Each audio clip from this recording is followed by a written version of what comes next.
In researching my last video about the underappreciated 1997 action-adventure game Dark Earth, I learned a lot about the development of the game and hints at the many planned transmedia expansions into its world. A big-budget movie, a TV show, a tabletop role-playing game, multiple sequel projects, and more.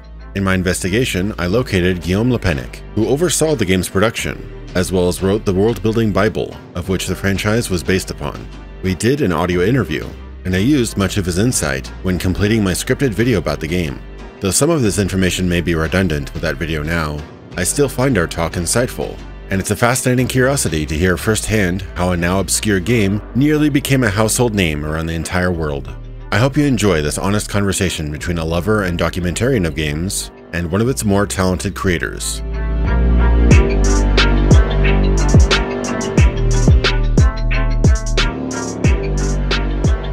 Hi, Guillaume. Yes. Thanks for having this interview.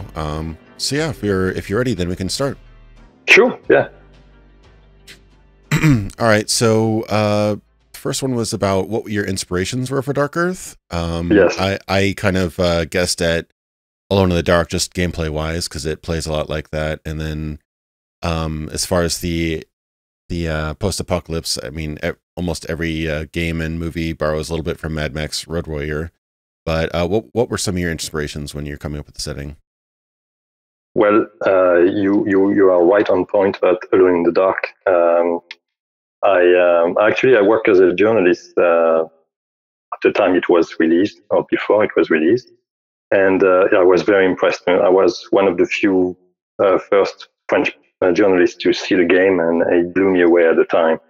And I was like, okay, if someday I create a game, it should be something like that. It really worked very well for me.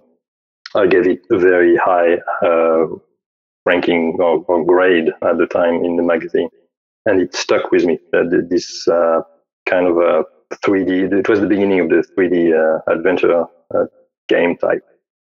So that was mainly, obviously, my main source of inspiration for the gameplay. You were absolutely right.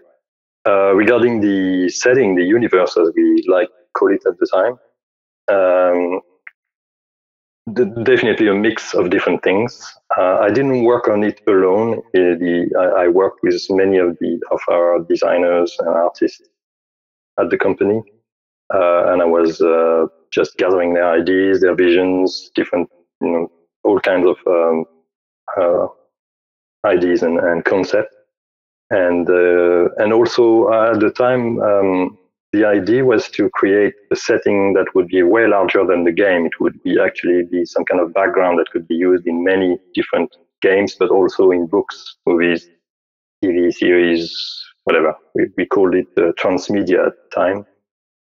So the inspiration, I guess, was pretty large. And we specifically, the founder of the company, Nicolas Gaume, wanted something that would also be typically French, or have something that would be a little bit French, a little bit different, not to do just another basic heroic fantasy or whatever, or science fiction type game. So there was a Jules Verne, or Jules Verne, as we call him in French, was a part of the inspiration for that, to have a French touch in the game content.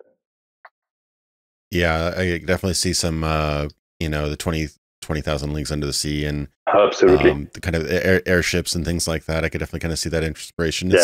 It's a kind of interesting setting because it's kind of like a post-apocalypse, but after this society's rebuilt, it's got a little bit of steampunk, Victorian influence as well.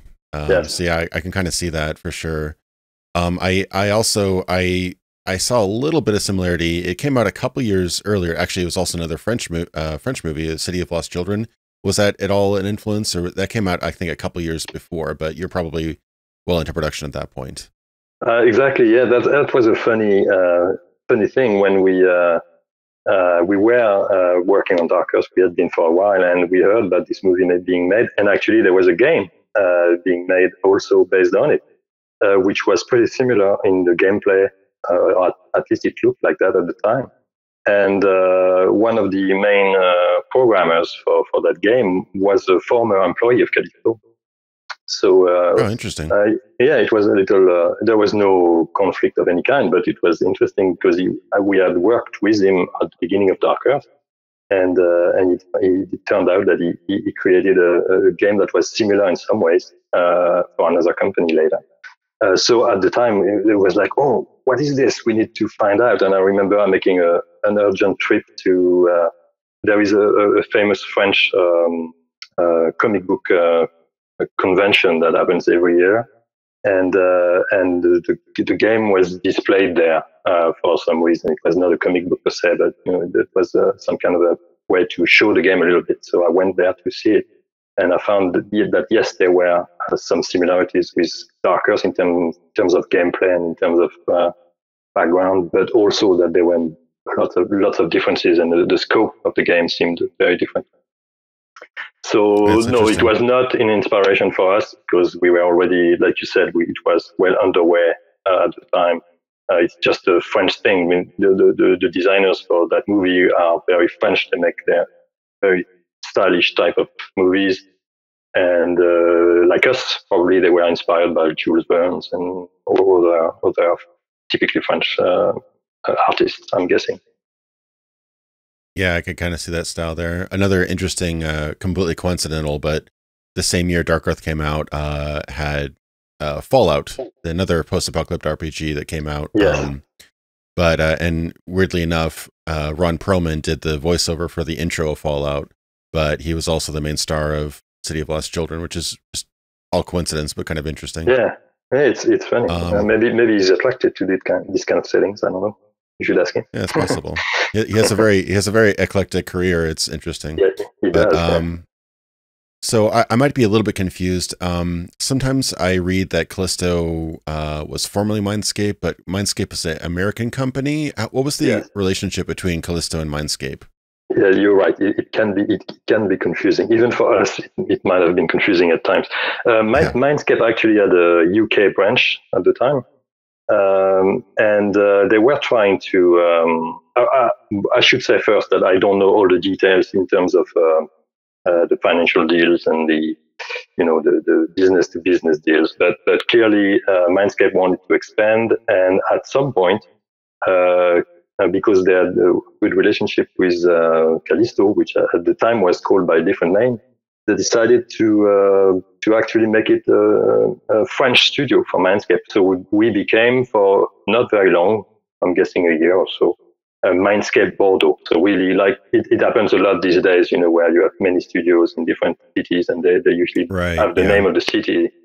So that was that. So actually, at the time, yes, we were part of Mindscape. We were identified as Mindscape Bordeaux, and I'm guessing financially we were dependent on them. And we worked with them on Dark Earth for a while, for a long time, even after we became Kalisto again, I think.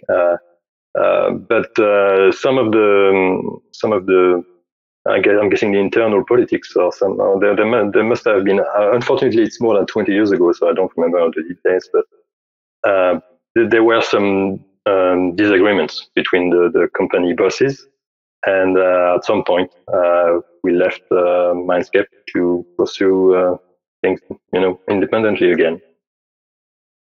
Okay, so from what I understand, it was Atreid concept. Yes, the oldest name is Atreid concept. Absolutely, yes. And then it became Kalisto, and then you went kind of bought out or came under Mindscape as Mindscape Bordeaux, and then bought, I think Nicolas Guillaume bought the company back as Kalisto again before Dark Earth came out. Yes, that's pretty much accurate. I'm guessing the company was called Atreid Concept. Kalisto was some kind of label for Macintosh games at the time. Okay. And then we became Mindscape Bordeaux. And then when we became independent again, the idea was, what should our name be? And Atreid Concept didn't sound very international. It was not easy to say in many languages. Kalisto is simple. It stayed pretty much the same in any language. It's easy to remember and to say. So that was chosen. But I think at first it was just a label for Macintosh game. Interesting. All right. Let's go on to the next question then. So, I'm not sure how involved you are with the game industry nowadays, but what are some aspects you feel you could have added or improved had you had the time or budget for the game? I heard that the game seems to have been in production for, quite a few years, but I think it turned out really well. But what do you think you could have improved had you had more time? Yes, so many things. It's a common thing in the industry, I guess, where you have to release the game even if you're not entirely pleased with it. We didn't have the luxury of calling it, when it's done.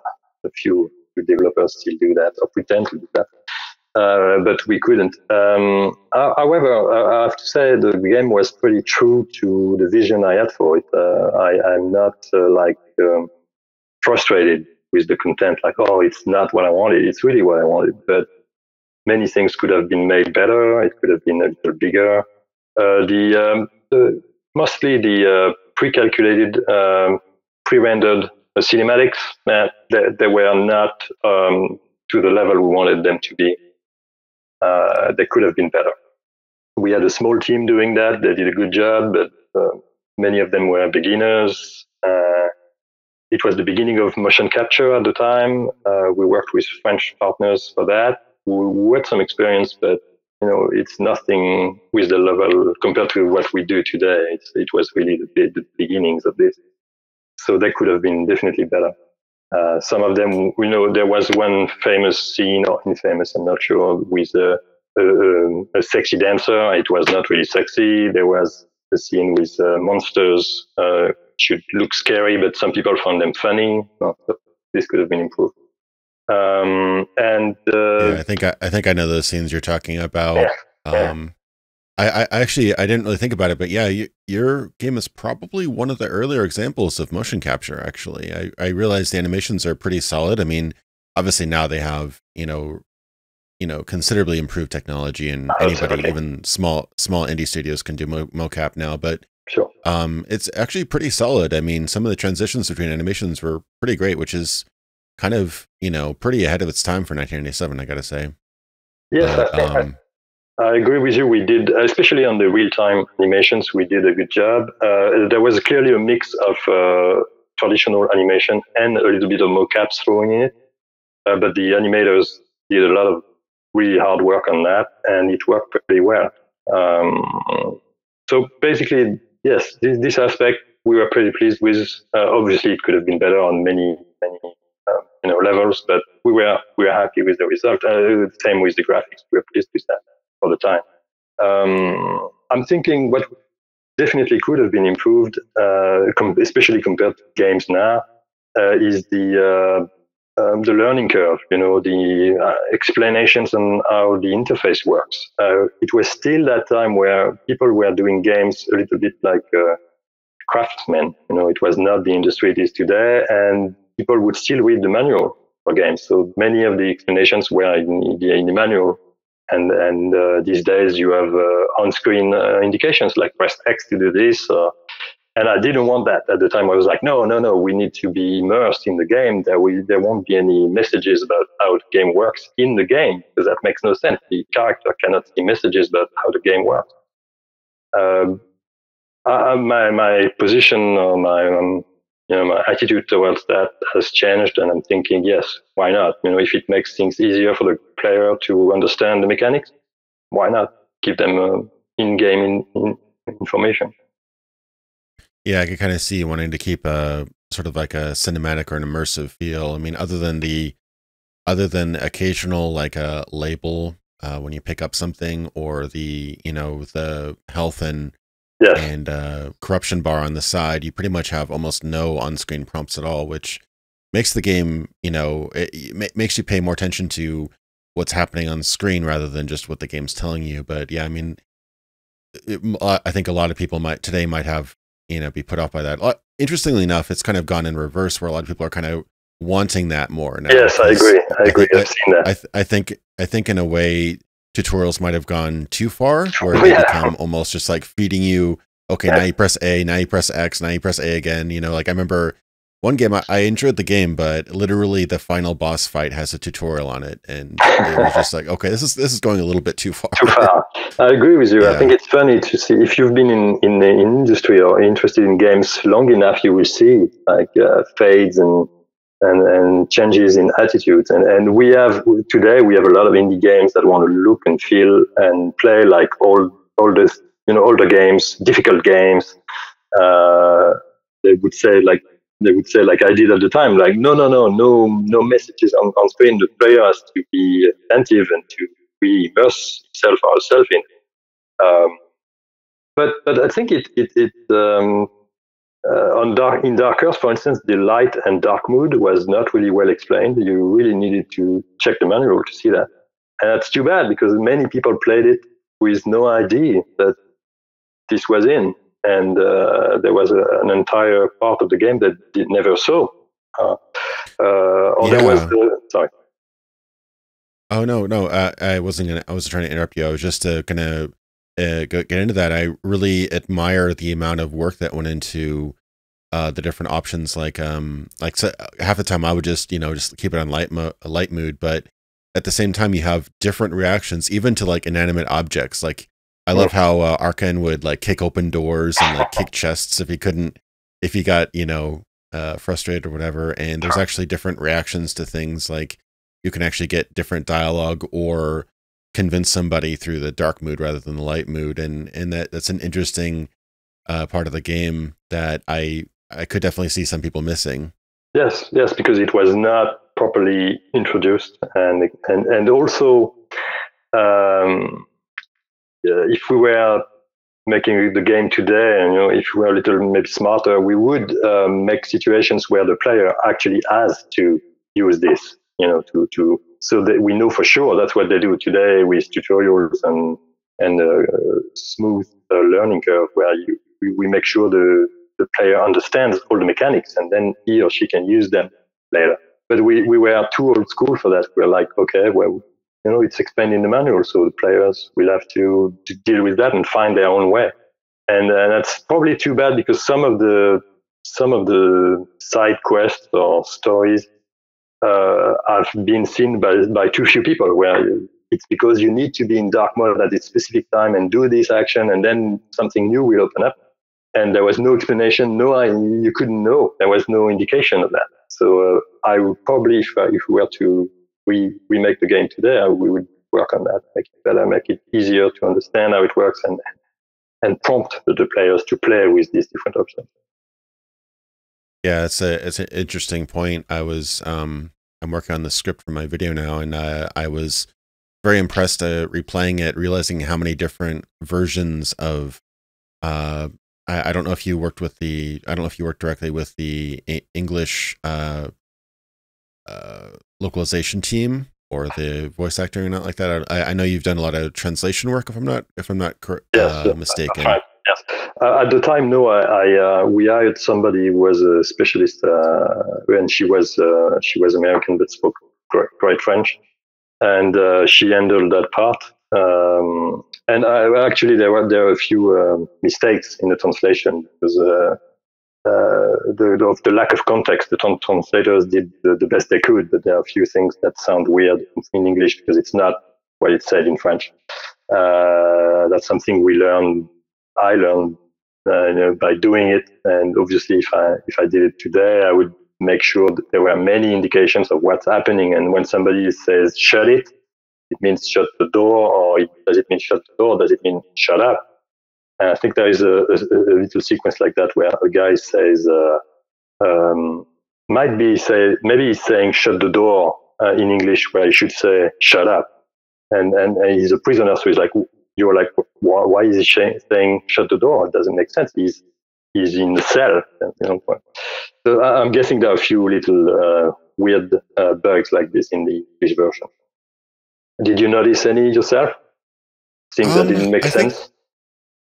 There was a couple moments where I didn't think the writing was as great, but honestly, when I played it in 1997, I had no idea that it was actually made by French developers. I didn't know that Alone in the Dark was made by French developers either. I only found that out recently, actually, so it must have been pretty good localization. I know that the main character, I think, is for English was voiced by David Gassman, if I remember right, his name. Yeah. And he's done a lot of games actually. Surprisingly, he's done probably about 6 or 7 different French adventure games, which I found interesting. I guess it's a little niche he got into, but Probably. But what I was really impressed by, and I'm sure this was similar with the French version as well, the fact that you had to do essentially almost 6 different voices for the same character, like where you're before he gets poisoned, you've got the light and the dark mood. When he gets poisoned, he has the light and dark mood, where he's got like a lower kind of growlier voice. Yes. And then when he's the extremely transformed. When he transforms even further, he has another voice and also light and dark moods. So that must have been pretty challenging for the voice actor for either language to actually pull that off. Yes, actually, I directed the French version for that, and it was pretty grueling for him, pretty tough. At the end of the recording, his vocal cords were like all messed up. But he did a great job in French, and I'm sure the other languages are good too. And we never heard any criticism like that it was not good. Probably, I'm sure it deserves some criticism, but it seems to work pretty well for most languages. No, for a 1997 game, I was very impressed by the quality. I mean, a couple of the actors probably could have done a little bit better job, but particularly the main character and the guy who did Dorkin and and there's one actor I noticed in the English version that did a couple different characters. I didn't realize until replaying it, but the guy who played the leader of the Concholites, or Sardos, I think. Sardos. Actually, I really like how that I was watching the French version to see how the lip syncing lined up, and I think it's like La Concolite or something like that is in French, something like that. I don't. I thought that sounded actually a lot better in French, but obviously, Americans can't speak the accent. Yeah. But I noticed that Sordos and Zed actually had the same voice actor. He has a very distinct voice. He did a different character, but I could tell it was the same guy. I thought it was interesting. Yes, it is. What? Yeah, it was. You were asking me about. You were asking me what we would do differently.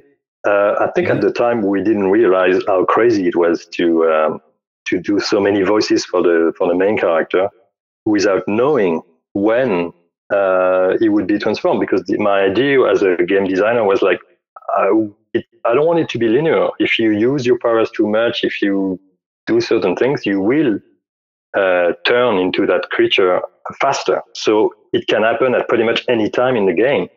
And like you said, that forced us to create many situations and write many lines of dialogue. And these days, when I play most games these days, they have full voiceover.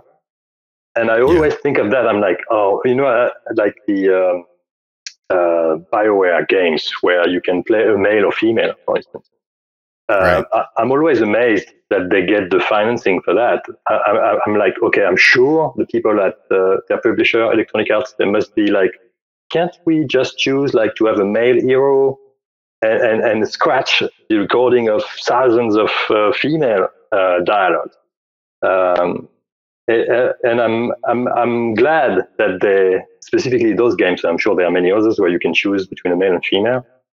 They stick to it. They stick with it. And I'm hoping it will stay that way. But I know from Dark Earth that it is a lot of work because you need to create all kinds of different options for each dialogue.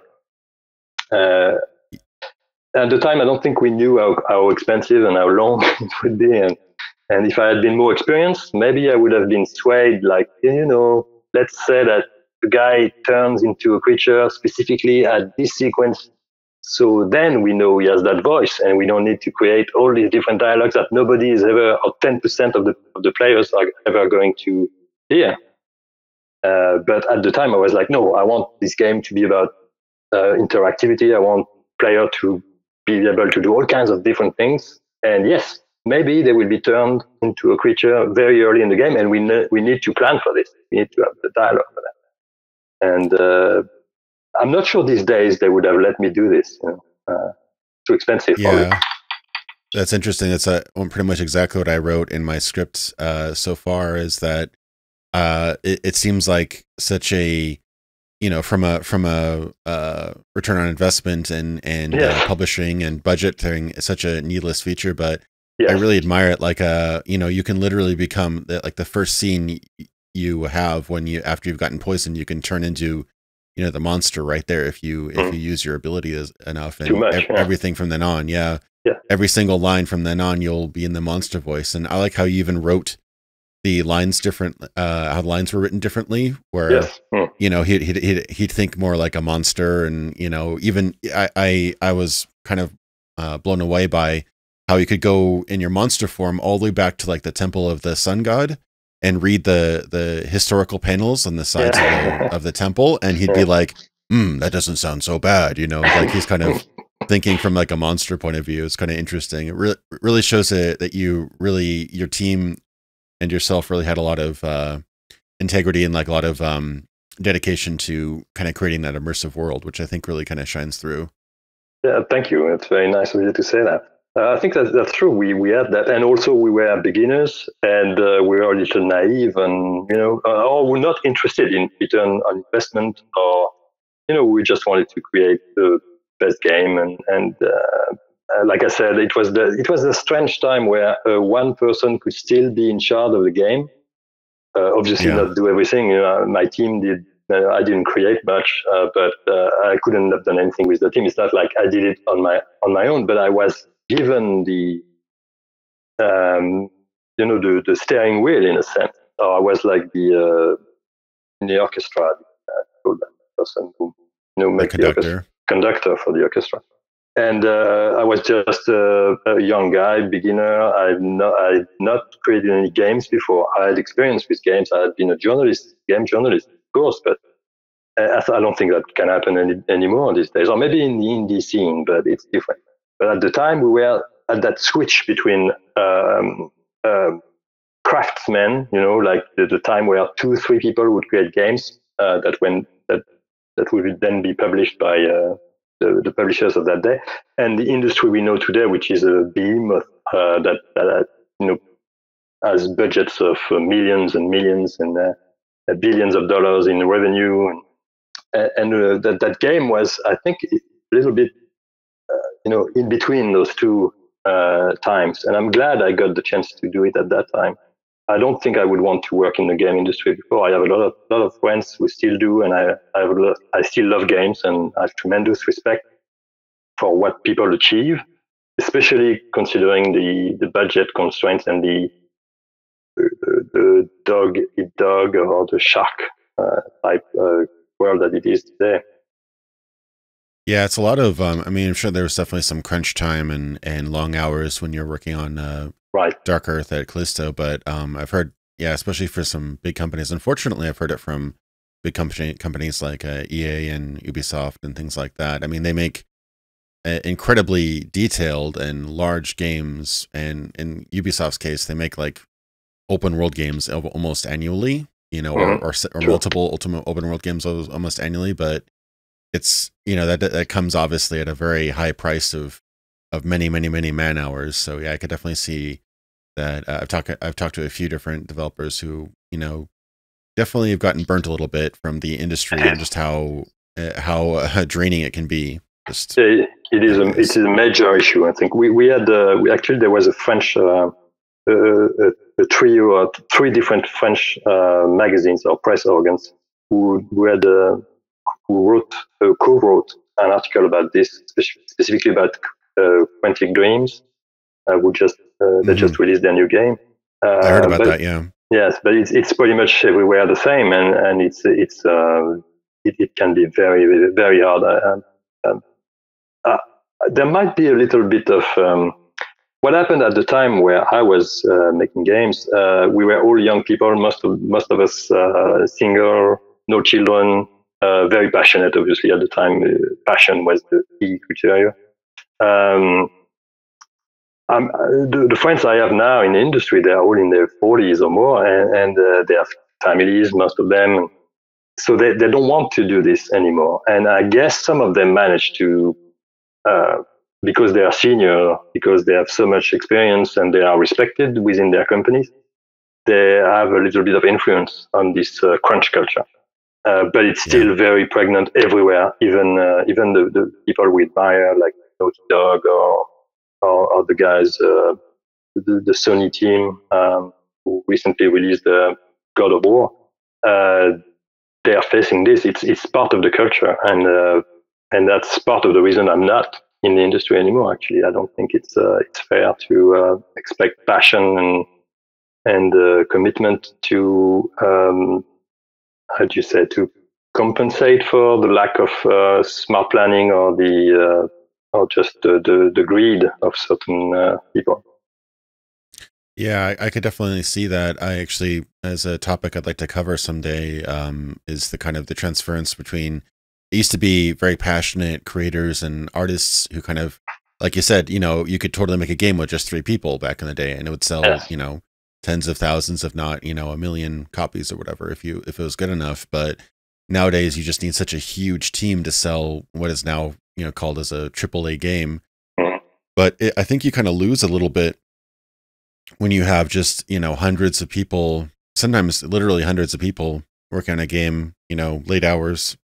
And some of these teams have, 3 lead, senior, 3 to 5 like lead or senior designers on them. And so I'm sure there's probably some conflict there. Like it isn't like, in 1987 where you could have one person pretty much in charge creatively of the whole project, even if they had people under them.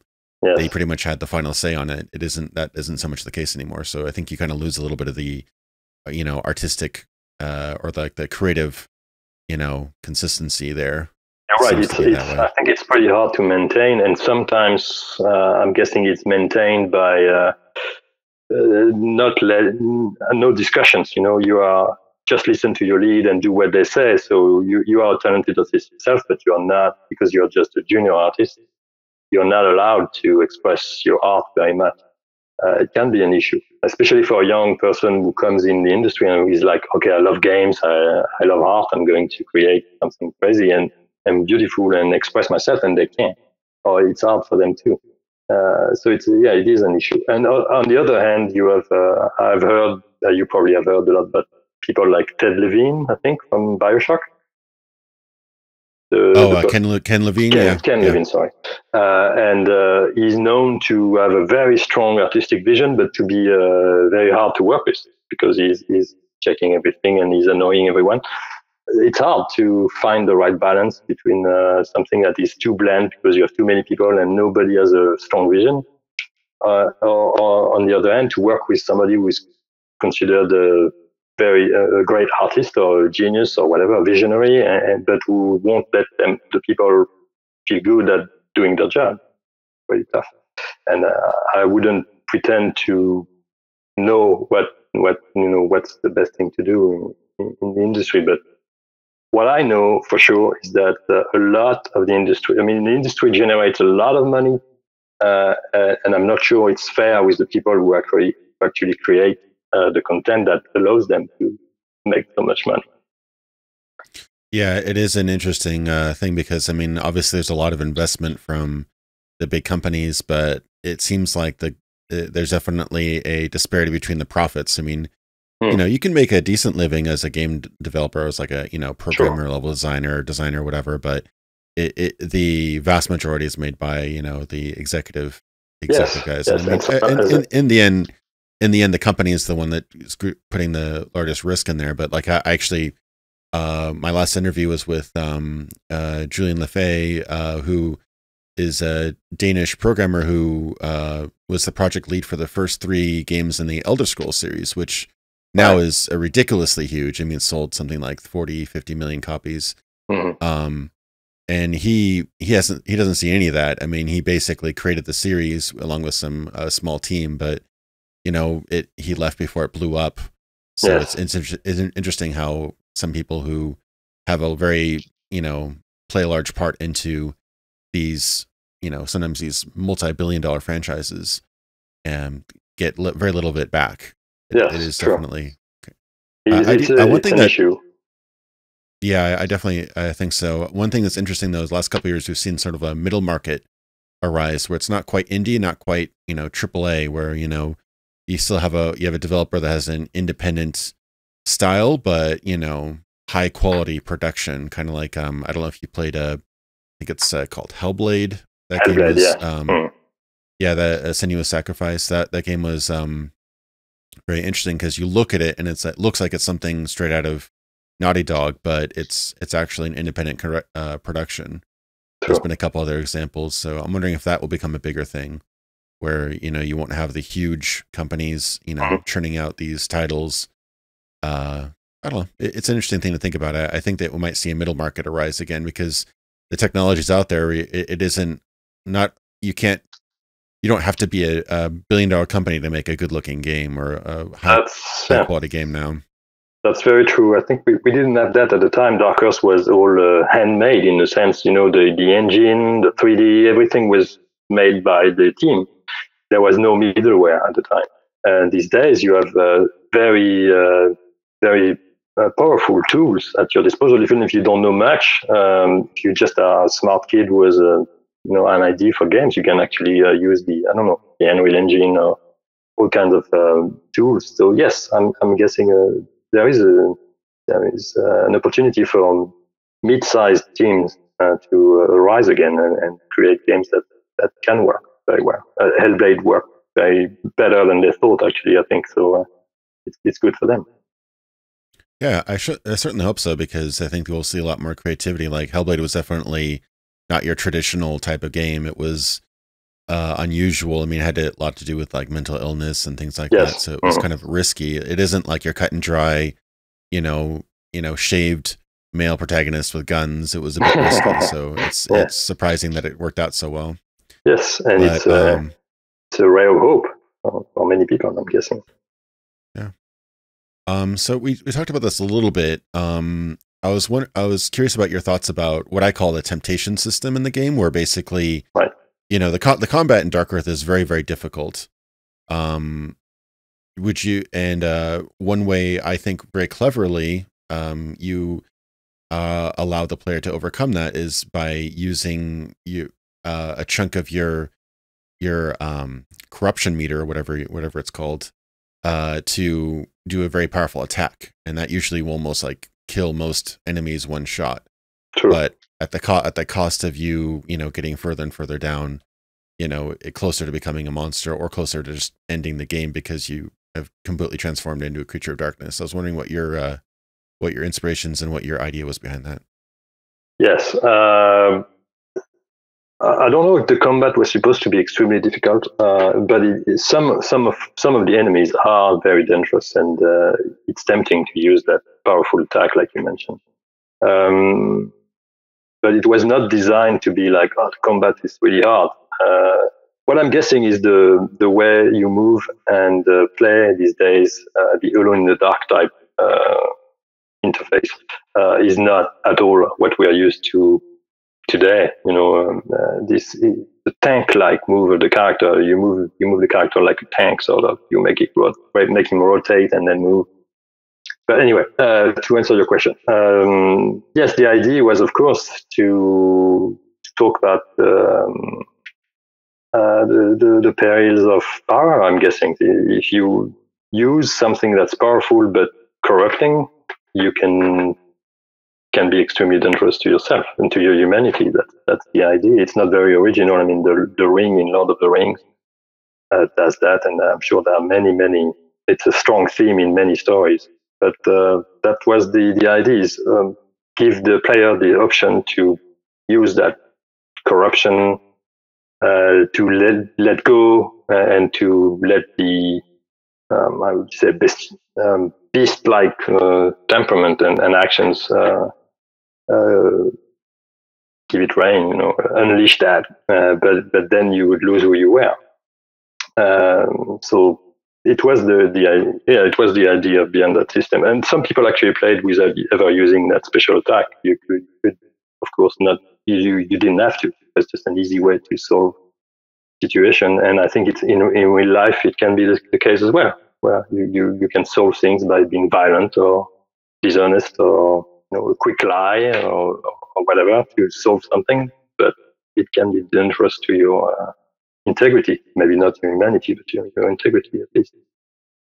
Yeah, I think that's an interesting point. You mentioned the tank controls games. I can't find an earlier example. I think Alone in the Dark was pretty much either the first or the most popular first example of the tank control scheme, where you have, a static camera that doesn't move, and you navigate by like moving and turning rather than just, right is right, left is left, down is down. You actually had to turn around like the tank controls. The interesting thing about that is that the game kind of plays like those survival horror games like Resident Evil and things like that. So I'm wondering if a little bit of that design kind of influenced the difficulty of the game, because I think with Resident Evil, part of what makes the game scary is the how you can kind of feel constricted and claustrophobic, where you're like kind of stuck in a corner and there's zombies around you and things like that. With Alone in the Dark, similar, same thing, like zombies and monsters. And it's kind of difficult to get out of situations like that. And I think maybe a bit of that bled into Dark Earth's design. But you bring up an interesting point with that. There's a lot of choice in Dark Earth, which is actually a little bit unusual for the genre. Most adventure games that I've played, usually you have pretty much one solution. Yes. Where you have to find item A and bring it to, NPC B, or, to, place C. But I was actually surprised. I played the game a couple of times, and recently, just, last week. But I was actually amazed at looking on the online to the walkthroughs, how many different ways you could handle different situations. Like there was entire areas you could completely essentially avoid or go to, and without, the casual observer may not even know that they even exist, which I thought was very interesting, and again, kind of risky, and probably wouldn't happen today, having an entire sequence like that, going to the outside, for example. That's all almost like an Easter egg, because it was so, it wasn't difficult to do, but it was just not something everybody would pick up on. That's true. Yes, that's, like I said, that's something we probably improve today. Is make it more obvious, make it more exciting, or give clues that there is something you can do. At the time, it was just you had to want to explore and try different things and to find this place. But yeah, it's funny because you say there are many different ways of doing things, and the walkthrough is detailed. And even myself, sometimes. I've seen somebody who played the game recently. I think it was a few years ago, and I was like, "Oh, this was in the game. I don't remember it." And it was the game I designed. So it's funny. It's like, I didn't remember we could do this, and there was this per character who did that if you did this. So it's even to us, I'm guessing, the team and I, today we have forgotten half of it, and we like, okay, even us, we didn't remember. We don't remember there was this many options.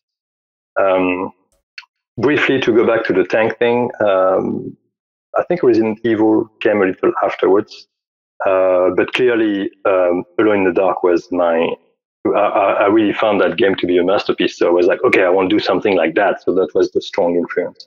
But the funny story at the time is the editor of a famous US magazine came to Bordeaux to see us and to see the game, and he had terrible problems with this scheme of control. He was like, "No, this tank thing, it doesn't work for me. It's awkward. I can't orient myself properly. You should change that."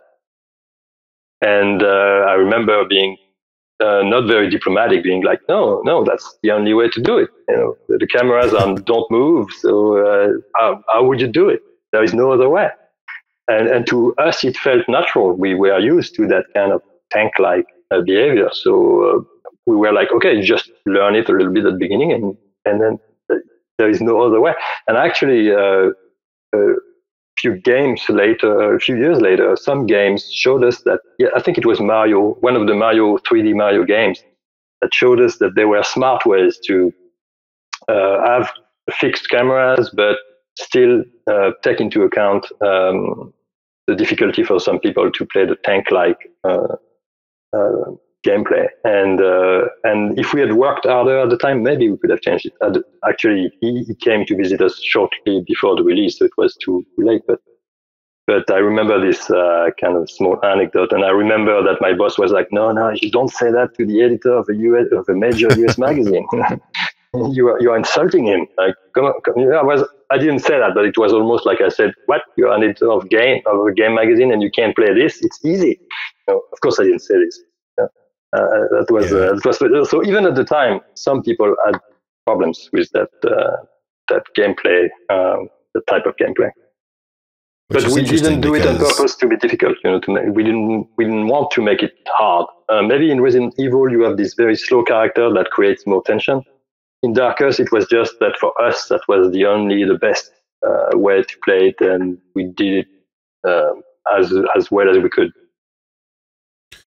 Yeah, I mean, you would have had to sacrifice a lot of the aesthetic and artistry. Like I look at some of the backgrounds, and they have really, really articulate, gates and buildings and walls and structures and things like that. But you couldn't have done that with real-time 3D at the time, because you'd have, curves would have to be like 4 polygons and things like that. Yes. I remember reading. I actually remember reading. I think what was it? Game Pro, I think it was. It was just an American magazine before Dark Earth came out. I actually remember reading an article about it where it was talking about how something like the CG characters in your cutscenes had something like 23,000 polygons or something like that, and it's like, wow, that's crazy. But you wouldn't have been able to get anywhere near that in 1997 in real time. So there's that kind of. Yeah, I mean, it may have perhaps played a little bit better, but I mean, it's interesting because you also had a hand in a similar game, a very different game, but same year, I believe, Nightmare Creatures came out. I believe you came up with the story or the basic. I only did a little bit. It was a different team, and I was very busy with Dark Earth, so it was not my. I can't take any credit for what they did, but they did, like you said, they went the other route, which is full 3D, and it created a much more dynamic experience, obviously, and they still managed to make a moody atmosphere, and I think they did a good job in that. But it was very different type of philosophy, different type of games, really clearly. Their game is for action. It's definitely more of an action game, but it's interesting looking at Dark Earth and Nightmare Creatures, which are by different teams, but similar studio, same studio, it's around the same year, but very, very different end result. I mean, you see really, really elaborate, brass architecture and buildings and things, in Dark Earth, and you see very, very simple, like you could see about 20 feet, in Nightmare Creatures and stuff because of the limitations of the PlayStation and things like that. But very interesting. Dark Earth was a PC game, so at the time, those two universes were clearly different. You had a keyboard and a mouse on one side, and the incredible SVGA resolution with 256 colors, which was like, wow, it's crazy. Yeah. And consoles were very different and much more.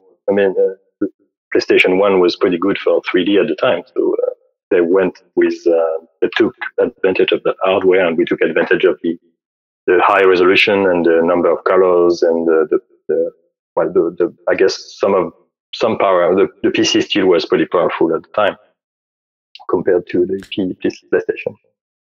Yeah, it was interesting because the PC was definitely more powerful, but you didn't see as many big successes at that time. I mean, they're extremely highly respected games like Fallout and things came out on the PC, but they didn't sell nearly as much as say like Metal Gear Solid on the PlayStation. So it was an interesting thing like that. But it's I also find that interesting where that guy was criticizing the tank controls, because Resident Evil was a huge success and it used pretty much exactly the same control scheme. I mean, I think that the actual attacks were a little bit simpler, but you didn't have I think in I mean, I replayed Alone in the Dark. I think Dark Earth almost uses exactly the same control scheme where you have you hold down the combat key, you move left, right, up or down to do different attacks and moves.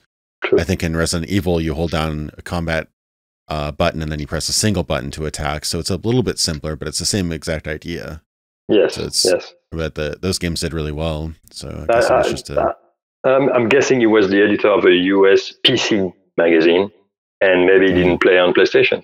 He was an older gentleman at the time. Maybe he was not interested in PlayStation. I don't know. I don't I don't remember who he was. So anyway, I'm not going to criticize anybody. And actually, I understood his point. Made a point that there were games where it was smoother and it was easier to move your characters, and that was true. But the technology we used, for me at the time, didn't allow. But it was not a huge deal at all. It's just a funny story. Remember this? It is funny. I remember, I think like a year or two ago, it kind of blew up more than it should have, but there was a famous, became kind of viral on the internet where a games journalist couldn't get past the tutorial of a game. Yes, I remember that. That was, I mean, he kind of made light of it himself, but people were like, what are they paying you for? But it was a bit funny. The guy's a good writer, but obviously he probably shouldn't have been playing that game if you couldn't get through or covering that game if you couldn't get through the tutorial. But so I think I missed this question here, but I was curious because I was looking back and I was making a point about how a lot of 90s and early 2000s adventure games came out of France, like a lot more than you'd expect from just one country. I bring up examples like Another World, Flashback, Alone in the Dark, Outcast, Omicron, Fahrenheit, Little Big Adventure, Siberia, Beyond Good and Evil. I mean, there's some pretty big companies over there, like obviously Ubisoft and formerly Infogrames, Delphine, Adeline. But do you think there was just happened to be a coincidence that a lot of big companies came out in France that specialize in that genre, or is it you think there's some sort of you think it's part of French culture, the kind of the mystery, the puzzle solving? Do you have any thoughts on that? Yeah, I wish I had something really smart and wise to say about this, but I don't know. I'm not sure. I think there was some kind of maybe we inspired each other, like French players enjoying some of the older French adventures and thinking, okay, I'm going to do that one day. It's hard to say for sure. Maybe the French have this. We always say people French or other people say that French have a strong culture and French literature is famous. So maybe we like stories a little bit more. Maybe we have a certain sensibility, but I wouldn't be able to say. I mean, I should get a ton of sociology books and spend a few years working on the topic to say anything of real value to you. So I'm just guessing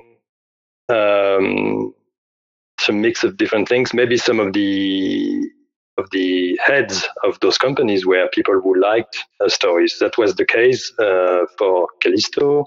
I used to work a little bit at another studio in Paris. The name that's silly, but the co-founder of that studio loved stories. He wanted to write the stories for the game himself. If he could, he was busy being the CEO, but he created a game studio because he loved stories.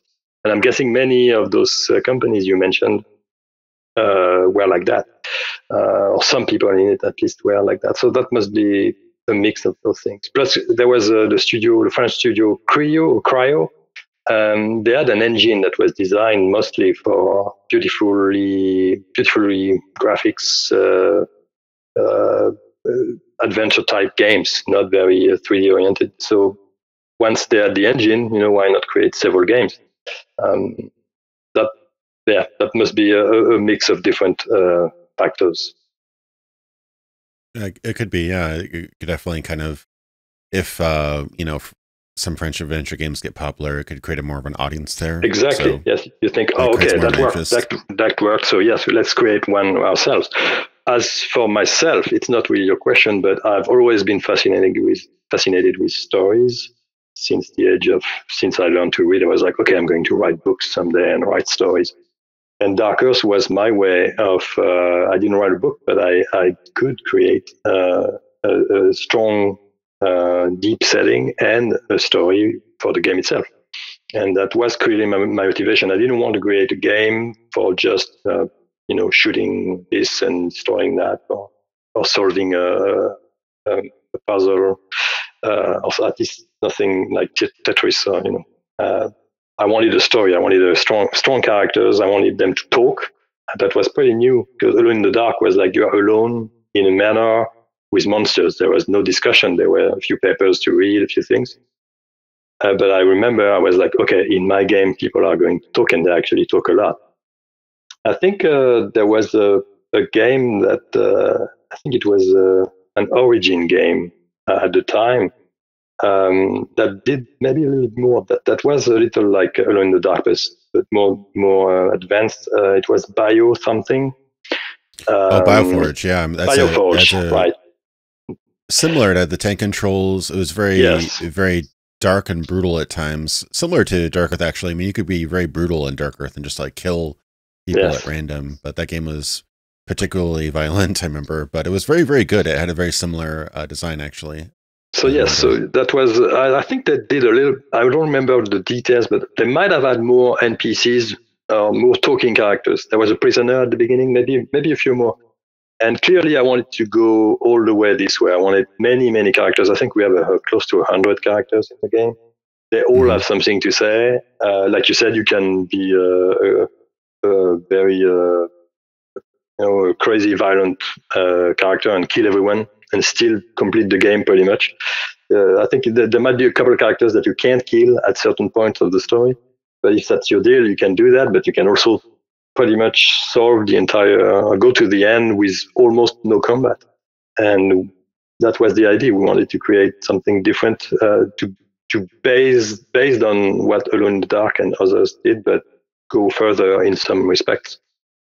Especially, like I said, for the story. The story part for me was important, and the fact that characters would actually talk. That was, of course, today it's obvious, but at the time it was.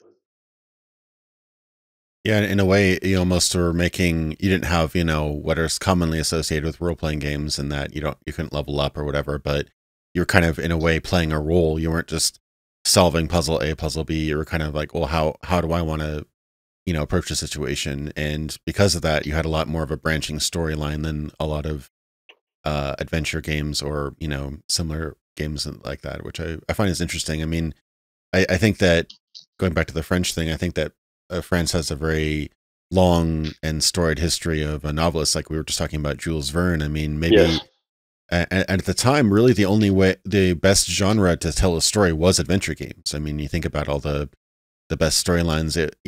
There were a lot of role-playing games, but not many of them were fully voiced. They had a lot of text on screen, and there was a lot of just straight up combat. But if you wanted to tell a real story, it seemed like the best examples of that at the time were adventure games. I mean, it's kind of fallen out of fashion later on because they didn't seem to sell as well as the shooter games. But I think that, there's some really, really, really respected adventure games back in the day, like the LucasArts games, Secret of Monkey Island, and Grim Fandango and things like that. So I think that was I like how you said that you wanted to tell a story. You didn't just want to make a game, which I think is probably the best way to go about something. You don't, like, if you go out to say, I want to make an XYZ game, you're kind of already narrowing yourself into a corner. Whereas, it seems like with this, you had the idea, the concept before you built the game. So. Yes. Like I said, I clearly wanted to make an Alone in the Dark type game. So that was something I always wanted to do, even before knowing the story itself. So the gameplay was important to me, and the fact I actually called it action adventure. I didn't see Dark Earth as a pure adventure. To me, there had to be action. I wanted some fun, some combat, because adventure games at the time they usually were no action at all, or if there was action, it was in cutscenes, or it was mostly talk and click on objects and things like that. Clearly, for Dark Earth, I wanted the player to be more engaged and to move the character around, obviously in 3D, and to have some action parts. I think the story kind of Yeah, I think the story kind of requires some sort of action, because it's unlikely that in that setting that you and your team developed, that you'd be able to escape every situation without getting into a fight, you know, because he's essentially, you know, what everybody's feared there. So let me move on to the next question here. I think we already went on this. We were talking about multiple ways to overcome challenges and situations. Yeah, we talked about how that was, yeah, the dark mood, light mood. We already talked about that. I was curious on your thoughts. I mean, it has been, I think, 21 years, I believe. Yes. But now I both feel old. I remember Zed being a really interesting character. He's basically the, you know, essentially the top star of the or the top guy, and not the leader, but the most famous or most respected, essentially, guardian of fire. But he's only in a couple scenes, and I was curious if there was more to his story, that you were gonna, you know, possibly meet him in the Darklands, or if there was cut content about Zed. I was curious if that was a thing. Right. Well, like you said, it's been a long time, so I don't remember all the details, but I clearly remember the scriptwriter I worked with. He wanted to have a little bit of fun, and he said, "Okay, we are going to create a character that's strong, handsome, courageous, muscular, all that. He has all the qualities, the typical qualities of a video game hero, but he's not going to be a hero, and he's going to die in a horrible manner. And the character you play is going to be different. It's going to be someone who's more like a normal person." So Zed was created with this idea at first. I think he was even a little more arrogant at the beginning. He was like annoyingly, you know, like these Prince Charming type characters where they understand they are the prince and they have everything. And then we made him more human as the development went on. So he's a friend. Yeah. He's an interesting character, but we play on the difference between who you are, who you play, the normal guy, and that heroic type character. You see him. There are ways of seeing him a little more depending on what you do, the choices you make, because he can be. There is a part of the story where your father or Zed is going to unwillingly corrupt this kind of light orb, and depending on your choices, it's your father or it's dead. So depending on how you play, you can see Zed a little more, and he can have a bigger impact on the story. But you're right, he's not. He doesn't appear that much. But that was voluntary. We wanted to show, okay, you're not that guy, and you need to be ready to solve things differently, and you're not going to be the hero, the big hero, big blonde guy. That was the purpose at the beginning of creating the story for him. Yeah, I kind of see a little bit of the almost like a Gaston type character in him, but in the final version, at least with the English version, he didn't seem like a bad guy. He was just kind of the the hero kind of guy, maybe a little bit brash, maybe a little bit, you know, egotistical, but he's not like a particularly bad guy. And no, he's not. And even tries to like avenge you and what happened to the Sunseers, you know. So he's clearly a good guy, but it is interesting. I didn't really think about the contrast, because one thing I like about Archon, he isn't, like you said, he isn't some, you know, superhero guy. He even is like, he's late for post. Yes, you know, exactly. He's kind of he's breaking some rules. You know, his father's a Sunseer, so maybe he kind of got the job, you know, through nepotism or something like that. Like he's not a perfect guy, but you kind of redeem him through the game, or make him even worse, you know, depending on your actions.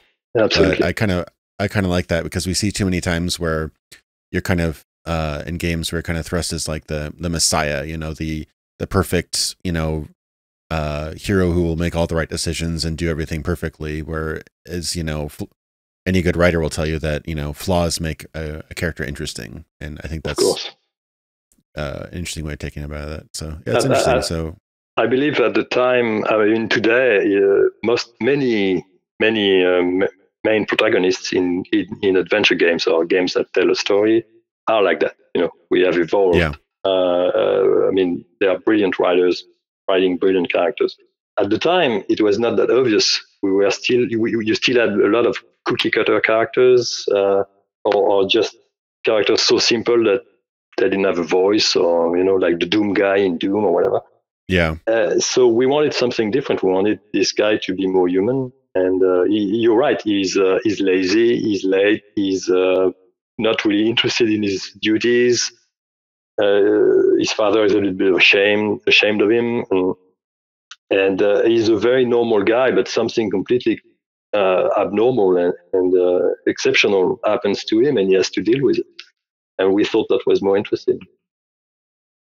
Yeah, definitely. I think that is definitely more interesting. I mean, I don't think it reminds me of Edward Carnaby, I believe, in Alone in the Dark, where he's like a drunk. He's late on his bills or whatever, but then and he feels like he's kind of cheating his client, who's paying him to grab some piano from the attic of this old abandoned mansion or whatever. But obviously that game didn't have as much dialogue or as much No, it was minimal. Mid game. Yeah, it was minimal, so you didn't really get to explore it much. But even back then, they had the right idea of kind of making a sort of flawed, interesting character rather than just hero can do no wrong, essentially. That's interesting. I like that perspective. So looking all over to learn more about this, because I heard that Kalisto, I'm not sure if you were involved, but there was a tabletop game with actually quite a lot of expanded material written about Dark Earth, which I was actually surprised about. I played the game not knowing that existed. Were you involved in that production, or did you pretty much outsource it to what was the company? Multisim? Multisim. I was involved, yes. Obviously, it was important that the setting be coherent.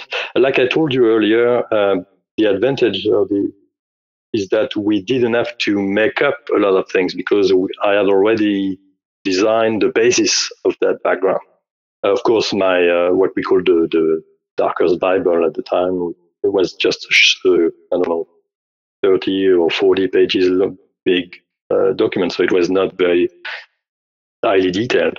But it was enough to offer foundation so that they could build and elaborate and create and have more ideas, but still things that would stay coherent. So we wouldn't create something crazy that has nothing to do with the game, the video game. And that was the idea from the beginning. We wanted to have a setting that could be used in different medias. So I worked with them. Obviously, I was very busy with the video game. So I was not there for all the meetings, but I met with all the writers, and we had Q&As, and I would give my own major ideas, like, can we do this? Is this really darker? So I would give my my green light or not in some cases.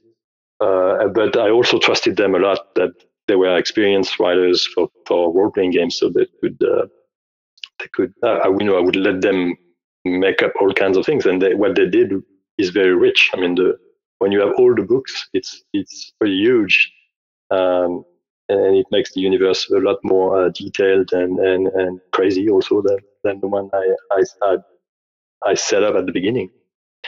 But it was a great experience. I wish it was available in more languages, but unfortunately, paper role-playing games are.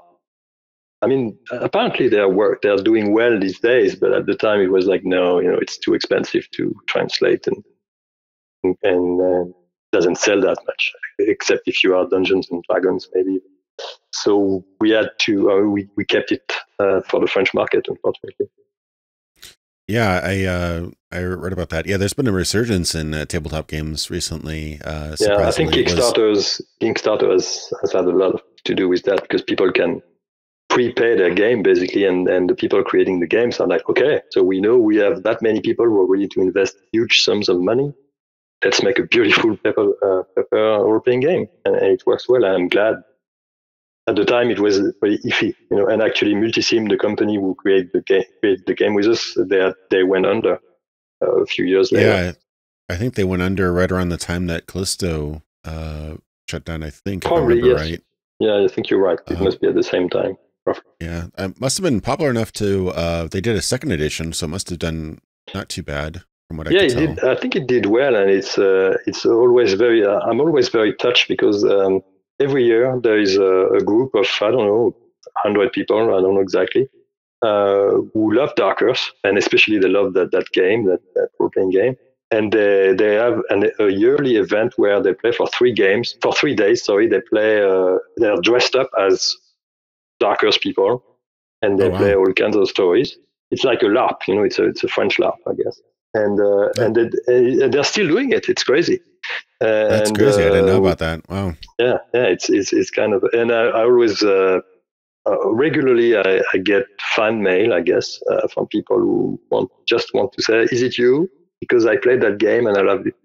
And it's always very touching. The same for yourself. I mean, the fact you're making a program about the game it's great. 20 years later, it's a lot of fun. But the role playing game had a big impact in France. You're right. It worked very well. I have also had people tell me, it's the only role playing game I still play, even if it's an old one. So Wow. the people liked it. Yeah. Yeah, it's that's really interesting, and it's cool. There's still a running community in that because it's been out of print for quite a while, at least 10, 15 years. I'm thinking like that. Yeah, it must be like that. So, but yeah. I mean, part of my channel I dedicate to covering kind of underexposed or games that kind of had been forgotten but shouldn't have been. And so I've been wanting to do a video on Dark Earth for a while. I've done several other games, games that a little bit too ahead of their time, or that wasn't a really popular genre or something like that. But I mean, Dark Earth, I don't know how well Dark Earth did, but I almost never hear. I hear if you look for it, you definitely see some people on forums and things talking about the game, but you don't. It's not. You don't hear about it every single day, like some of these other games. But some of these games I cover, people are like, "Oh my god, I've been looking for this game. I couldn't remember the name, or whatever." Right. But yeah. It's really cool to find people that actually really, really, enjoyed your work and things like that. So that's kind of do this as a little bit of a tribute. Yeah, it is. And it's great. Yeah, it's awesome. Now you mentioned transmedia. Now I read some rumors online. You probably will confirm them. You must have been going crazy around 96, 97 because you were consulting on the tabletop game. You were making Dark Earth. You also had some formative work on Nightmare Creatures, but also I heard that there was a possible animation in the works and maybe an HBO show or a movie or something like that. Well, wow, you are very well informed. Yes, you're right. Actually, on Nightmare Creatures, like I said, I don't want to steal the credit for those guys who did it. I did very little at the time. I was, like you said, I was so busy with Dark Earth. So I was just maybe I helped them a little bit on this and that, but it was a different team, and they didn't need me to do the game they did. But yes, there was talk about making a US made animation program for TV.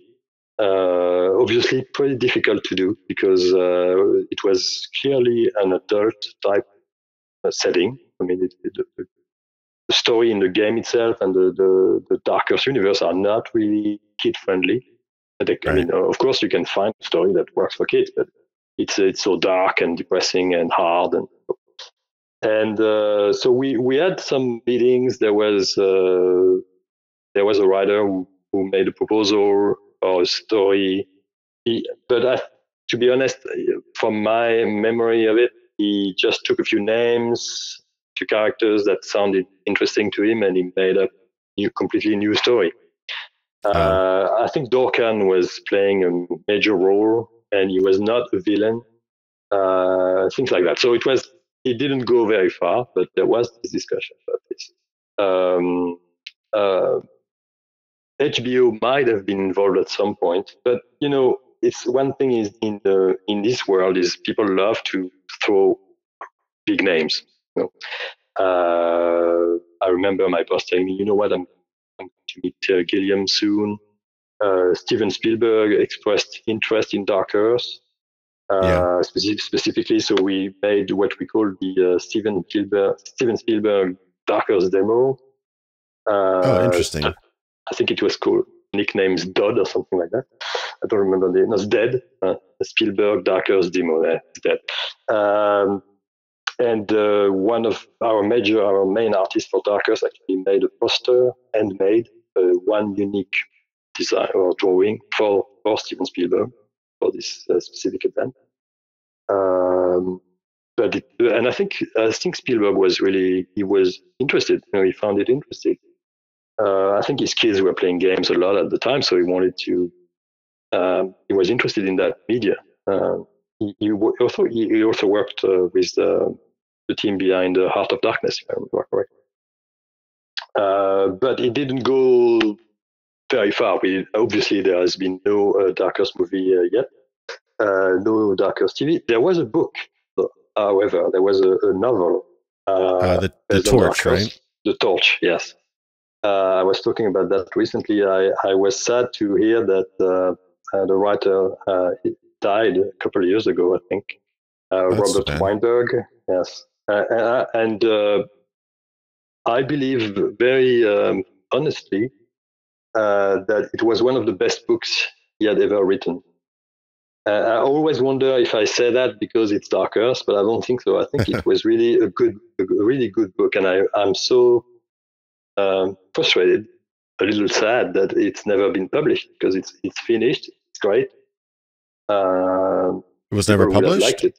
No, it was never published. That's the sad part of the story. It's interesting. I saw a listing on Amazon. I was curious if... Yes, it's still there, but just Amazon, they probably have tons of products like that have been announced but never released, and they don't know, and they keep them on their catalog. And I will not say anything because I like the idea that somewhere that book still has some kind of a existence in some way. But unfortunately, I don't even have a copy, so I wish I had a copy of it, but I don't. It's kind of almost gone, but it's not. It did happen, and that Amazon listing and also Robert Weinberg's own website shows that book did exist. Oh, that's too bad. I thought it was just like a limited French run. I didn't know that it wasn't published. I'm sure there's probably a manuscript somewhere on it, but I was curious if you had any insight on maybe where those rights were. I know that movie rights and TV rights and game rights and book rights are all kind of separate. It can be sold to different places, like we've seen with, for example, the Marvel, movies. One company has rights for a show, one company has rights for these movies and things like that. But do you think it's all basically been swallowed up by investors or something like that with the Dark Earth, or do you have any idea where those rights might still be today? Yeah, I do. It might be a little fuzzy, but it's the rights have been sold, and as far as I know today, at this date, it's a French producer who owns them, a movie producer. And I have been involved for a few years now with the idea of creating a Dark Earth movie, an international movie. It would be made in English, not just French. It wouldn't be a strictly French movie. But it's the kind of project that is very long to make. That can be, it's not it's a very complex trip where things seem to go right, and then suddenly they don't, or you think you have the green light, but then no, something happened. So it's been like years now. Development hell, essentially. I think after a few years you could say that, yes. So I'm not sure at this stage what's going to happen. The director is very much into it, largely because he played the game when he was a kid and he loved it, and he's been wanting to make a movie about this, about Dark Earth for a long time. But today, making movies today, it's such an expensive exercise, and it's not easy. So we'll see. It's hard to say, but it's still a possibility. Those rights are not lost, and that can still happen. But yeah, it's interesting. Movies nowadays, I mean, there's a really, really big budget movies, but you can actually get away with a lot for like a pretty small budget relatively. I mean, obviously you're still talking tens or 20 or hundreds of thousands of dollars rather than millions, but Right. Again, the technology is there, so you can get, decent special effects and editing and stuff together digitally, much more cost effective than, say, movies from before. But a movie like Dark Earth would definitely require quite a lot of special effects to make that work. So I could definitely see how it'd be a bit of a runway getting that together. Yes, it is. Yeah. And they wanted something big. I mean, who knows what's going to happen? I don't think we will do a budget movie. It's not like the world needs Dark Earth so bad that we are going to do a small budget movie. But maybe it will be something else. I don't know. I'm not in a hurry. I'm not basing my hopes on this. I don't have any major stakes in this. If it happens, that's great. I'm all for it, but it takes time. That's okay. No rush. Okay. Yeah, so looking forward to it. Hopefully it kicks off. Yeah, it seems like Right. you had a really ambitious idea for like you said, it wasn't just like a game. You actually had many, many different ideas for transmedia options, Yes. like a potential show, movie, book, RPG, video game. And I think that leads into one of the later questions where, what exactly happened with Dark Earth 2? I heard that it was going to be developed possibly with a port to the PlayStation. Right, again, you're very well informed. Yes, pretty much what you said is pretty much all accurate. It was, yes, the idea was to go on the PlayStation. If I remember correctly, PlayStation 1 at first, and then we switched to PlayStation 2 for a much bigger product, more ambitious. But we needed a publisher for that, and again, your informations are correct. We were discussing it with many publishers, and the Squaresoft at the time team was really interested. They wanted to see if we could collaborate with them and make a Japanese/French game, and that was interesting to work on that. Very different sensibilities, very different ways of working. I mean, very different cultures, I think, and might have been the reason why, or part of the reason why it didn't happen in the end. Just quickly, the book, The Torch, was written to be published at the same time as the Dark Earth PlayStation game, Dark Earth 2, which is why the book was never released, because the game never happened. And the deal was to do both at the same time. Interesting. So yeah. So do you have a specific question about this? Because I could ramble.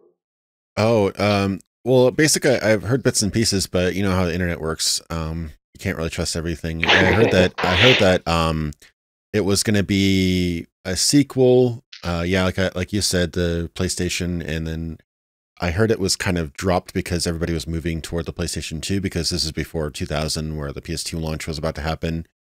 But I heard that it was kind of essentially rebranded as what was it? Silent Chaos, and the character is redesigned by Tetsuya Nomura, who's most famous for working on the Final Fantasy series. Is that pretty much accurate? Is that what was happening with that game before it got canceled? Yes, I think it's pretty accurate. It would still have been named Dark Earth, but like Dark Earth Silent Chaos. Okay. And it was still set in the Dark Earth universe, but with a strong, in terms of design, the design was pretty different, because Tetsuya Nomura has a strong personality, a strong artistic vision, and he wanted to express it in the game. And like, if you've seen designs, you know that the characters look a little bit like Final Fantasy characters. It was before he became such a superstar of Japanese game making. He was a rising star at the time, so he was famous. I would, his colleagues, his Japanese colleagues, were very different and very respectful of him. But to us, it was not like, okay, we're working with Kojima or somebody who's well established. So we were like, okay, let's work with that guy. He's talented. He's doing some great stuff. But we're not going to say yes to his every whim just because he's famous. Yeah, I don't think. Sorry, I don't mean to cut you off. Go ahead. and I think that's part of what made it difficult is because we are very different in terms of the way we work compared to the Japanese. So, for instance, there were several meetings where I told him, no, we can't do that. Not very hard, not very. I wasn't harsh, but I was like, no, flat out, no, I'm sorry, this is not Dark Earth. And he was so not used to this, like who is this French dude who's telling him no? In Japan, you never say no. It's very uncommon. You say yes, or yes, but then you explain that it's going to be a little different. And we were unknowingly, unwillingly, for lack of experience, we were sometimes too blunt. It was not easy, but it was very interesting to learn. Obviously. And again, I don't want to say that we were French savages, and of course we were respectful and we wanted to work on this together. But the cultural aspect made it sometimes more difficult, and it was known at the time. I mean, the Japanese at the time very rarely worked with European companies. It rarely happened. Kalisto had made a game with Namco with Pac-Man, so they had some experience, and they were one of the very few French developers to ever work with a Japanese company. But it was a small project, and where they didn't own any of the property, so it was Pac-Man. So you just do what they say. They know Pac-Man. We create a game in the Pac-Man universe, but we are not creating anything new. For Dark Earth, it was the opposite. We have this setting that's deeply established. We have a game that has already been published. And the Japanese creative team tries to add stuff and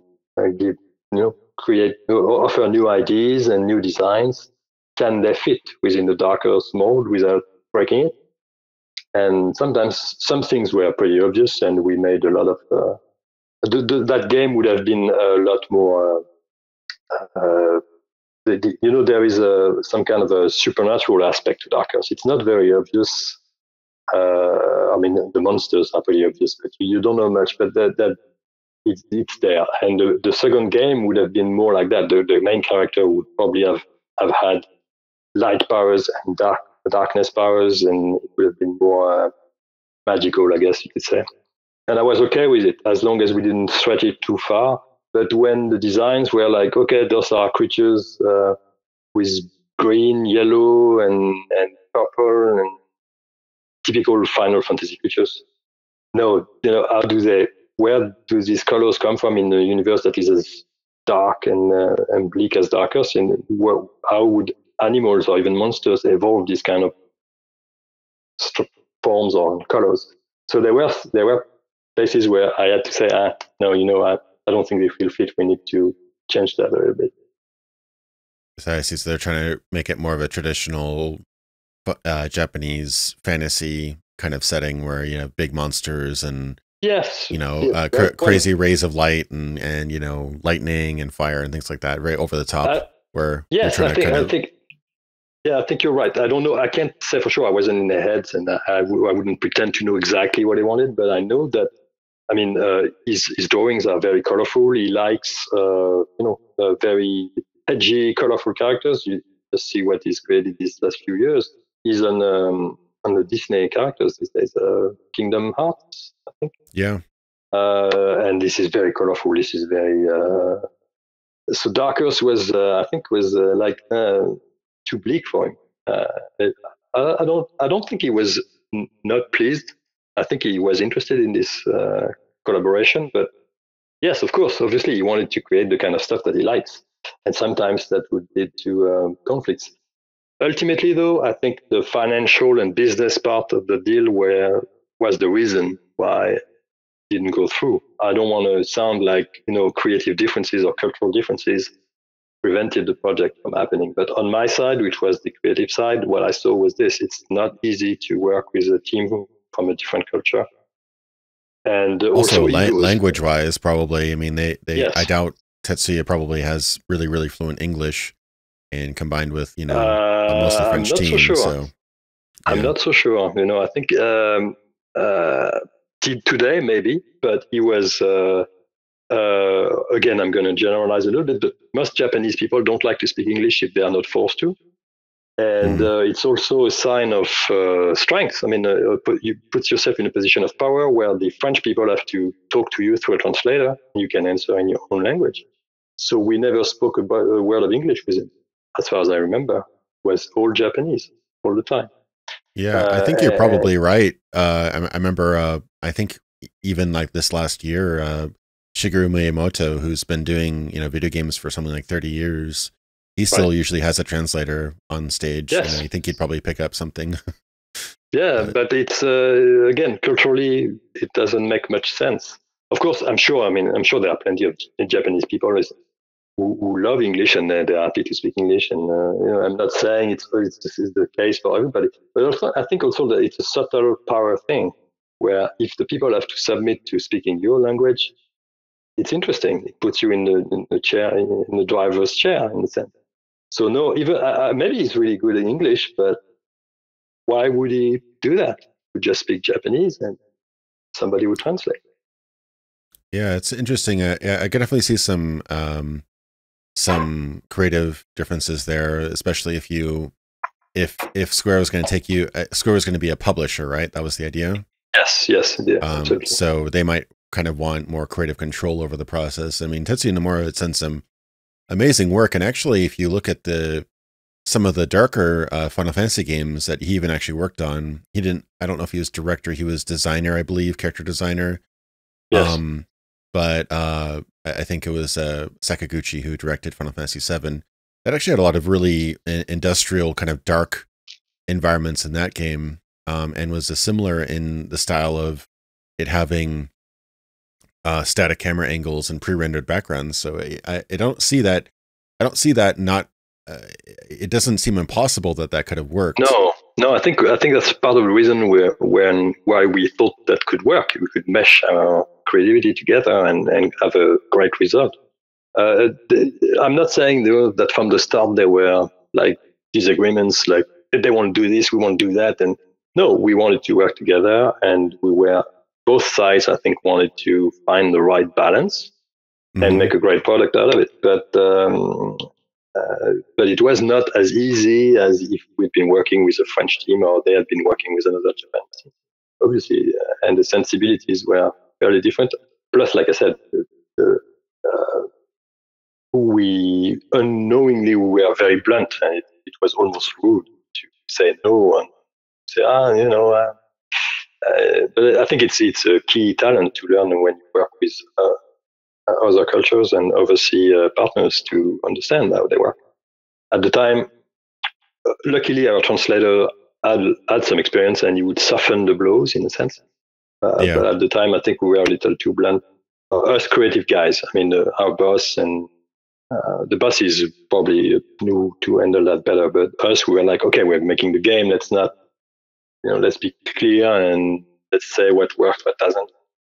I think sometimes it was a little difficult. Yeah. Otherwise, you could just, if you say yes to everybody, especially when there's, investors and multiple people to answer to. I mean, my day job is a graphic designer. If I said yes to everybody, then my final graphic product would be a complete mess. You have to know what they want, but not always do what they say. You have to kind of figure out the right approach where you take what their input and kind of say, okay, well, I understand what you're going for, but otherwise it's just a mess, and everybody has an opinion. Especially creative. Creative is very opinionated. Design and art and everything is so opinionated that if everybody has input and you apply everybody's input, it's just going to be a mess. So that's true. I see that. So there's one question back here, actually. It was just a interesting topic when we were playing the game, Dark Earth. I was curious. I think one of the Sunseers at one point, threatens you that the sun god will strike you down if you hurt him. But I don't know if that was just the actor's performance, but he didn't seem to really believe what he was saying.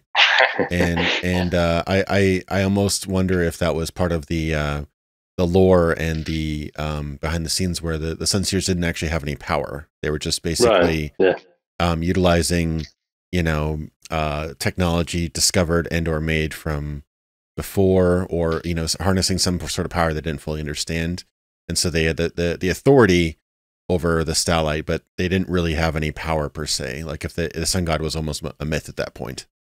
I was curious if you wanted to divulge on that. Yeah, you're absolutely right. That's exactly the case. That character is a little he's very afraid, I think, for himself, and he's using that to defend. Like, his usual line, when you live in a city where many people are poor and it's hard to find food and all that, and you are in power like they are, you will pretend, don't do anything, or you will be stricken by the sun god. It's easy. It's an easy way to control the population. So they are used to doing that, but they have no actual power. It's just those people worship the sun. Why? Because for reasons that almost nobody knows about, the sun still shines there, whereas the rest of the country or the rest of the visible area is plunged into darkness. So the idea of Dark Earth is that people have become very mystical, or very, superstitious. Superstitious in a sense, yes. Then they're but also very grateful. The sun shines there. We don't know why, but it does, and it's what gives us life. So we believe in it, and we are afraid that when the sun goes down, is it going to come back? And of course, some people use this to create some kind of religion and say, you know what? I know what the sun does and does not, and I know why, and follow my guide, and my guidance will flourish. And it actually happened because the city, people build these huge, beautiful buildings and such, but they have no actual power. Some of them understand there is something at play here. There is this mysterious light orb hidden under one of the buildings, but they don't really know. And that guy in particular, he has absolutely no power. He's just a lucky guy who belongs to the clergy, and the clergy is at the top of the food chain. But most of them, have very, you're exactly right. That's it. And I wanted to, at the time, to criticize this. I think the religion can be used as a tool to manipulate people and to pretend you have powers you don't have. We've seen this in France and pretty much everywhere. The king used to be, chosen by God, and the Pope, obviously, and that the idea was to say, okay, in a world that has been devastated, that so many people are dead, it's dark everywhere, it's dangerous, it's hard to find food, you have to rebuild a society. What would happen? And probably, at least in some part of the world, people would survive through faith and maybe some kind of cults. And if you set up a cult and you are the leader, you have a chance to survive, and you force others to help you through whatever. And those guys did that in that city. Yeah, what better way to control and manage people than to say that the big spot in the sky will, strike you down or whatever. Exactly. Don't obey. So in a world such as this, people who have forgotten much of science and knowledge, it would be easier for them to believe. The irony is that in Dark Earth, the idea is that the light doesn't come. I mean, the light comes from the sun, that's for sure. But the reason, the fact that it's open on top of the city comes from underground. That's the last place where you go. There is this strange, we don't know exactly what it is, but there is some kind of a paranormal force.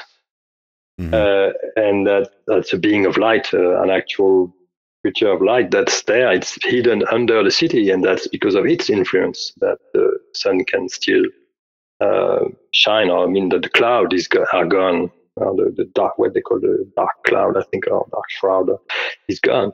So it was a funny inversion where everybody's looking up to the sun, but the actual benefactor of the city is underneath.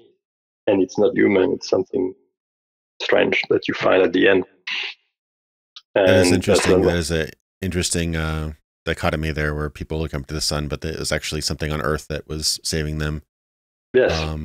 I really like some of the optional things, like when you go into the outside, you talk to I guess she's kind of like a witch or whatever, it's kind of right. What she's known as, and she kind of divulges some, but there's clearly one of my favorite things about lore and video game or any story writing really is when the people of the world itself misunderstand what's actually happening. I think that's a very interesting idea to explore, because you're presented their opinion of what's happening in the world, not actually what is happening. Absolutely. Have you played Horizon on Horizon PS4? Zero Dawn? Yeah, yes. Yeah. They do exactly that, and there are few moments that are really great. I mean, the entire game is based on that. People have it's Earth. It's been rebuilt. We don't know exactly why, and people have their own inclinations and all that. And there is I think it's in the DLC. There is a shaman, I think, of some kind, or someone like that, who is in a museum about animals, an old place that still works somehow, and he has theories as to why why the fox is red or something like that, and he explains it. It's very detailed. For us who know the truth, it's completely fake. I mean, it's completely wrong. And in Dark Earth, there is some of that. People have an explanation or memories or stories that have been told about how the world works and why it's this way. But it's like you said, it's their own beliefs, and it can be completely different from what the truth is. Yeah, I actually liked a lot of this. Yeah, it's a very interesting idea. Actually, now I think about it, a couple of the scenes in Horizon where you see like the beds that people were stored in that were kind of broken into remind me of the vault or whatever you break into from before in Dark Earth. They're very similar. Dark Earth. Yeah, you're right. It's like you see the skeletons in there and the broken glass and stuff like that, and that was very chilling. I always like to environmental storytelling like that, where you tell a story or explain something through what you see in an environment rather than somebody out loud speaking it. I always thought that was a very interesting. It's a lot more. It makes you fill in the blanks in your mind a lot more than just explaining it to the player. I think it makes it more interesting too. All right, so I think we got through those things. So, do you remember what your original idea was for the sequel? Like what the your original, like, was it going to be part of the same Starlight? Was it going to be another Starlight, or what was your basic like elevator pitch for the sequel that you remember? Unfortunately, I have to say it's a little hazy. We had a demo working on PlayStation 1, but it was dead, character Z, and it was very basic, and we reused assets from the first one. But no, I don't remember. I don't remember the details. I think the PlayStation 2 game would still be in the same area, but it's too unclear, so I wouldn't want to say anything. That's not correct. I was less involved at the time. To be honest with you, I was maybe a little burned out, after the completing the first game. And also I had, like often happens in our organizations, because I had completed this game successfully, and that I had bigger responsibilities, so I would not be involved with one game as a game director, but I would more like oversee the creative process within the company. And even at some point, we had an Austin studio in Paris, and I was supposed to oversee that as well. So it was not me who would, say, okay, we are going to tell this story. And I didn't mind, because the idea was to create, like I said, a setup big enough that other people could actually build things in Dark Earth. They just needed to understand the basics and then create more. So I can't tell you what the story was. I remember the character that Tetsuya Nomura designed would have had. That was my idea. We were stuck a little bit at some point, and I told the guys, you know what? They want more action, and this maybe we can stretch it a little bit, and that guy can have some kind of dark compound, what we call the Shankar arc-essence in one hand, and the light stone in the other one. That's weird. Most humans in the Darkest universe would probably die from this, but let's say, okay, something exceptional happens, and that means he can switch between dark and dark powers. And in terms of gameplay, we can do all kinds of things with this. And they were like, "You sure it's Darkest enough?" And I was like, "Yes. We can stretch it a little bit. Let's not do crazy pyrotechnics, but let's see what. And if we can tell a good story with this, let's do that." but I was involved for this to help them. I was involved, a little bit here and there, but it was not my project anymore. So unfortunately, I don't remember the exact story that set up. That sounds extra interesting. So you would have had power of the light and also the power of the dark, essentially. So you could probably really play off of that. Yes. Obviously, as soon as you say this, as you are a game designer, you're like, okay, I see what we're going to be able to switch between this and that. There were plenty of, I'm hoping, plenty of gameplay ideas with this, while still remaining coherent with the Darkest lore, which had been expanded, like you mentioned earlier, by the role-playing game. Actually, there was a third force. There is a third force in the role-playing game, which is Gaia, Mother Earth itself, which is kind of reacting to the presence of those dark and light entities. So there was also this possibility. I don't think we planned on using this specifically in that Dark Earth 2 game, but there was also the forces of nature, all kinds of crazy things that could happen if the plants and the trees and the animals did react, or if you could control them or talk to them or whatever. So there is still, not everything has to be exactly, luckily, as the first game. We could expand and do other things. Yeah, it sounds like there's a lot of gameplay potential for that, and I could see kind of playing off the transformation. Like if you do more evil, the Shankar artisans would take you over more, and if you did more light, exactly, you'd get more purified. Like that sounds like a great premise, like a high concept for a lot of gameplay elements. So that sounds interesting. All right, let me look at this next one here. So, from your experience as a designer and director, what do you think that adventure games or just games in general could learn from or get better at in the future? Wow, what a question! just a quickie question, no big deal. Just you have 5 seconds. What games today could learn from? Is that the question? What you feel they can improve at or learn from, like what have you seen that you could see improved, or, obviously graphics can improve, everything else can improve, but like what is the thing that kind of grabs you as something that games need to improve from your standpoint or your opinion? Yes, obviously, I'm not going to say graphics and things like that. It's fairly obvious. I'm not sure it's the way to go. I mean, it's you have wonderful games that are not photorealist at all, and it's great. No, I think it's what would be important. I have been asked to think about this for a potential project that's still very, very early. Is how can we tackle real life issues in a sense? Of, I would even go as far as to say issues that plague our civilizations. Issues that concern everybody beyond games. How can we use games to maybe make people think, make people react, realize, think of important topics? And I have a friend, my girlfriend actually works about the topic of life and death. She studies that, for instance, with terminal patients, people who are close to death.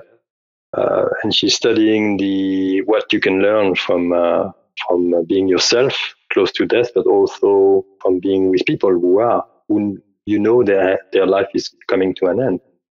And it's very obvious when you talk to people, being doctors or sick people or their family or everybody involved in that awareness of death, which is something we don't like to discuss, which is something in our society, usually it's like, let's talk about something funnier. Being aware of death can help you live very differently, and your life can have more meaning. Maybe you have less regrets when you have integrated that idea that, yes, I'm going to die. I know it intellectually, but can I integrate it better in my day-to-day life and decisions and priorities? And that's, for instance, that's one topic that is very universal. It's true for everyone. until maybe a couple of billionaires find ways to become immortal. But for now, exactly, everybody. And that's something that would be interesting to tackle in a game or in an interactive experience, for instance. And myself, I'm also interested these days in, I don't know, the idea of collapse, the civilizational collapse. I don't know if it's correct. The idea that sorry, yeah. No, so roughly, I think when you're talking like as far as like a civilization having problems that are too large, and kind of like the Roman Empire, where it just kind of like all comes crashing down as restart. Absolutely. The Roman Empire is often used because it's pretty well documented, and we understand now with hindsight how it happened. And I think it's very likely that our own societies today, even though they look very strong and marvelous, and they create all kinds of technological marvels, and video games are part of it, they are in danger. And games should probably, of course, it doesn't sound fun. Like it's not as fun to talk about the Mother Nature being in trouble or pollution or whatever. But it's important. And if I was to say, if there were topics that games could benefit from tackling, or I don't know if they would benefit, but people who play games would certainly benefit from having interesting, engaging games that help them discuss these kind of things. And actually, we're talking about Horizon, and Horizon does that. The writing of Horizon is based on this idea that there was a really major catastrophe. The Earth was almost wiped by automated robots, self-replicating robots. And it was total collapse and almost total destruction. And the game is fun. The game is not a serious game that puts you down and you're going to be sad after you've played it or demoralized. But still, what I was really interested in the backstory, and it's pretty great. I think they did a great job. I like that. So it's actually something that has happened. Yeah, it's definitely a fun game, and I like how, like you said, it's still a fun and entertaining game while still having those themes. Like, I think that you could probably even more directly approach some of these topics, but you have to kind of toe the line between, okay, am I being preachy? Am I just going to make people upset or angry or right. Depressed, or am I actually going to help people understand it? Like, sometimes, like one of the best games for that, I think, is our simulation games like Civilization, where you actually get to see real problems. Like, okay, well, I've got all these resources, but nobody's happy. What am I doing wrong? You can kind of, in a way, kind of see how things transpire. And there's other games like where you manage police force and stuff like that. You can kind of see where corruption and even just laziness or scarcity of resources can kind of make things go wrong. So yeah, right. I think that you have a good point there, where you could kind of tackle larger issues without being preachy or annoying or depressing. Or annoying, or too serious, because we talk about serious games, but usually there is very little game in it. In most of those games, it's more like, okay, we're going to teach you about this and that, recycling or whatever. But if it's not fun, if it's not engaging, it's not worth it most of the time. And I'm glad you mentioned those civilization type games, and because I'm so story oriented that I tend to forget about those, but because I love stories. But yes, I'm sure even though they don't have strong characters, maybe, or not as strong as other games, can still teach you stuff. So yeah, absolutely. They're already some of those games are already doing what I'm saying. But I guess I look forward to seeing more of those. And games have to be fun, but they don't have to be. Today, they can be mature enough that they can discuss real life topics, and they can address and make you think. I love it when a game makes me think and ponder, and what would have I done, and that's interesting.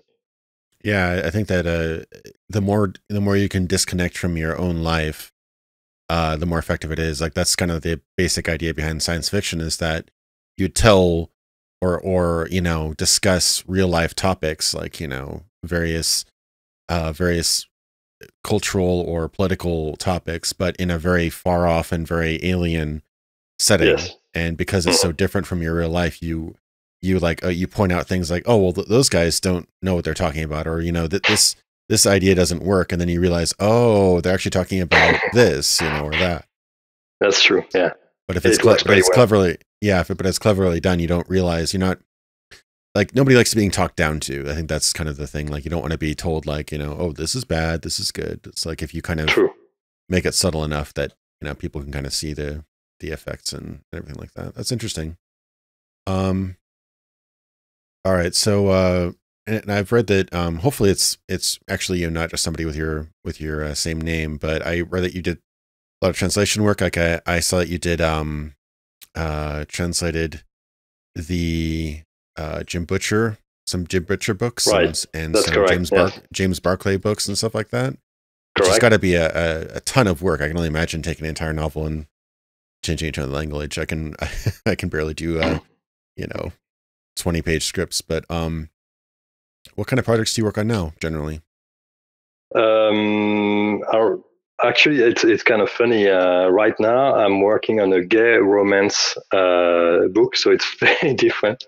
It's a story about it's kind of a fantasy story with FBI agents who look very handsome and dapper, and there is a big mystery, and it's a gay romance. So it's actually two guys who fall in love for each other.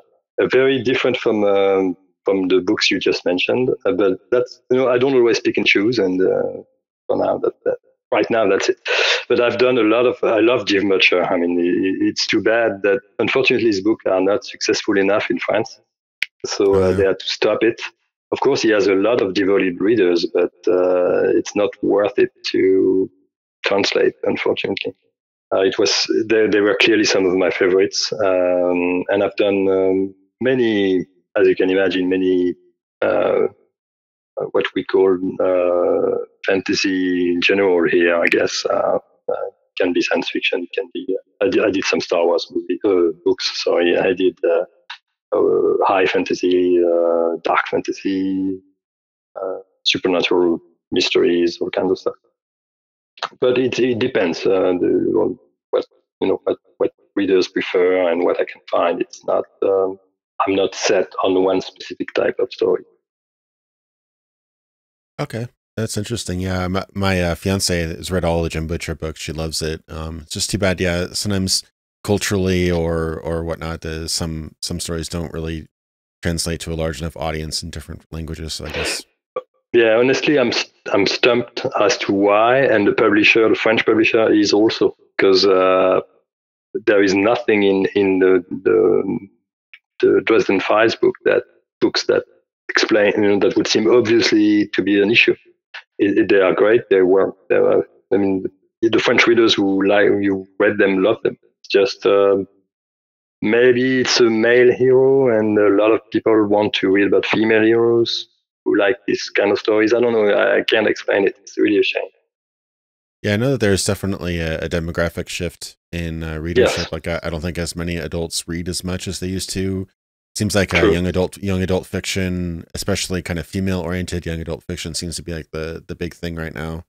At least female friendly. At least it doesn't necessarily have to be all women, but we've seen a lot in movies adaptations too, where young adult fiction with a female protagonist and like at least two love interests, potential love interests. It seems to be kind of like a big thing right now, but it's too bad because the Jim Butcher books are really, really interesting. They're kind of like the elevator pitch I've been told is like, actually, I think I watched the TV series, which wasn't great. It was all right. No, but the books are way better.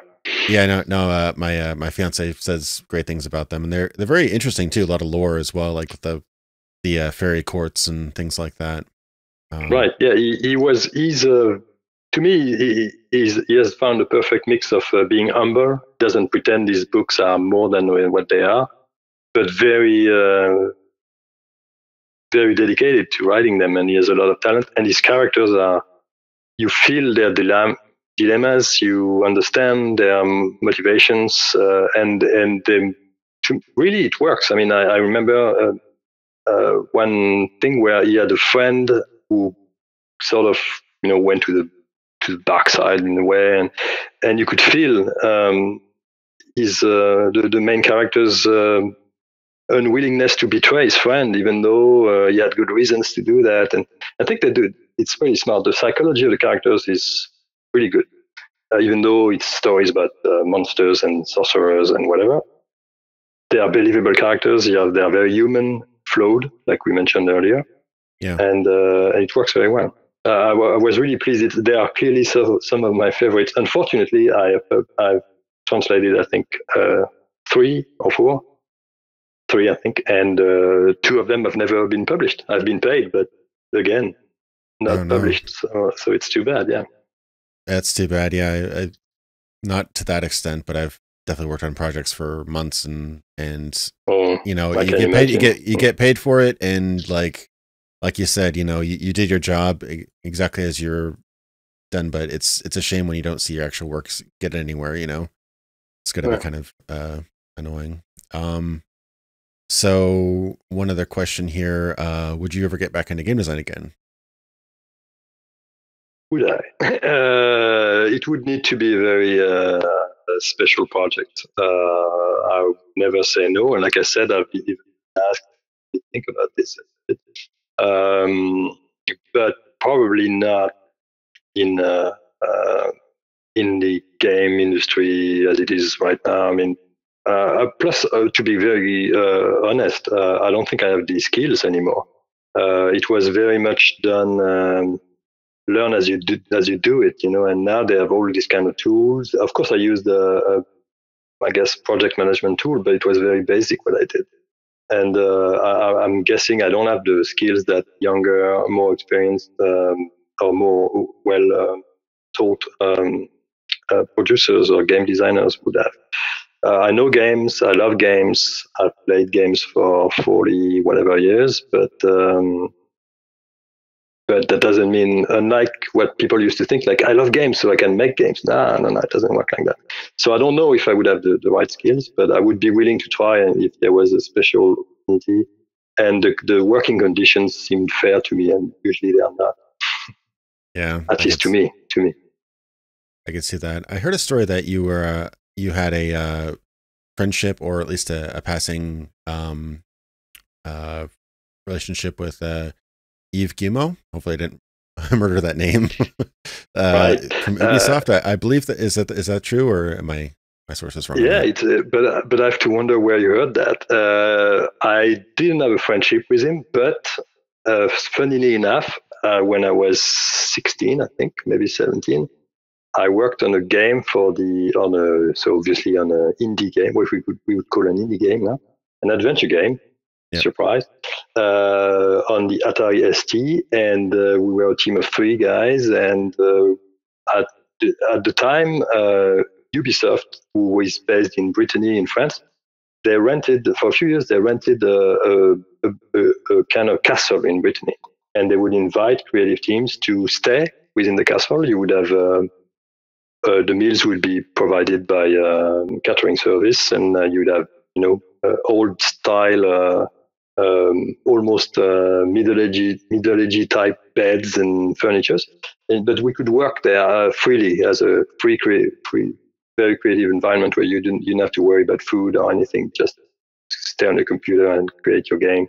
So my programming friend and I went there for a couple of weeks, 3 weeks maybe, to work on the game, and we met Yves Guillemot briefly at the time. I doubt he remembers it, probably, I'm sure he doesn't.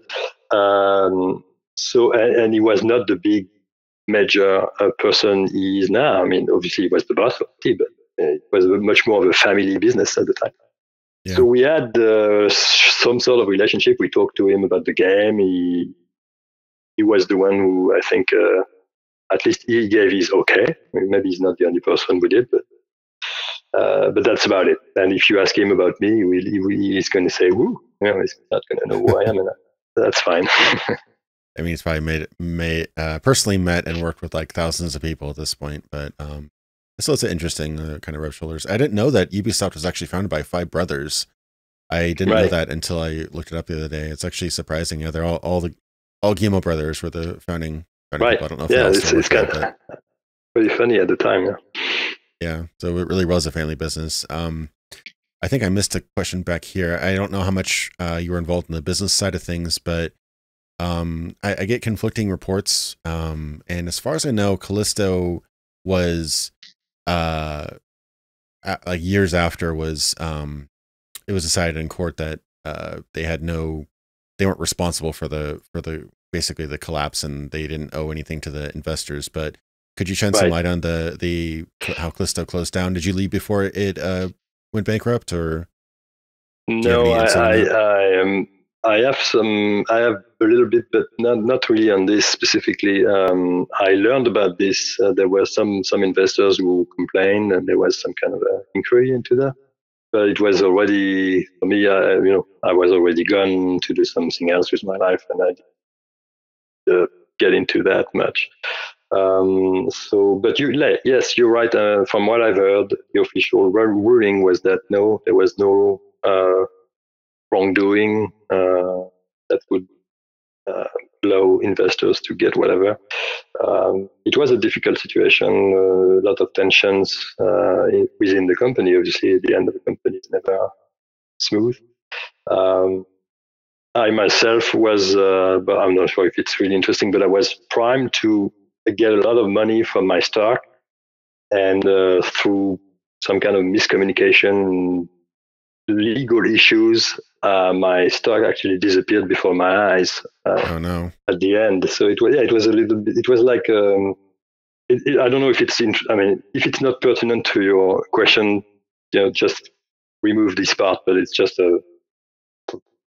it's an anecdote, I guess. No, that's interesting. I was supposed to because I was one of the oldest or key employees at the time. I was given some kind of a specific stock. I don't remember the exact name, where you could like stock options, but there were some conditions to actually be able to purchase them. So basically, at the time where I wanted to purchase them, they were worth like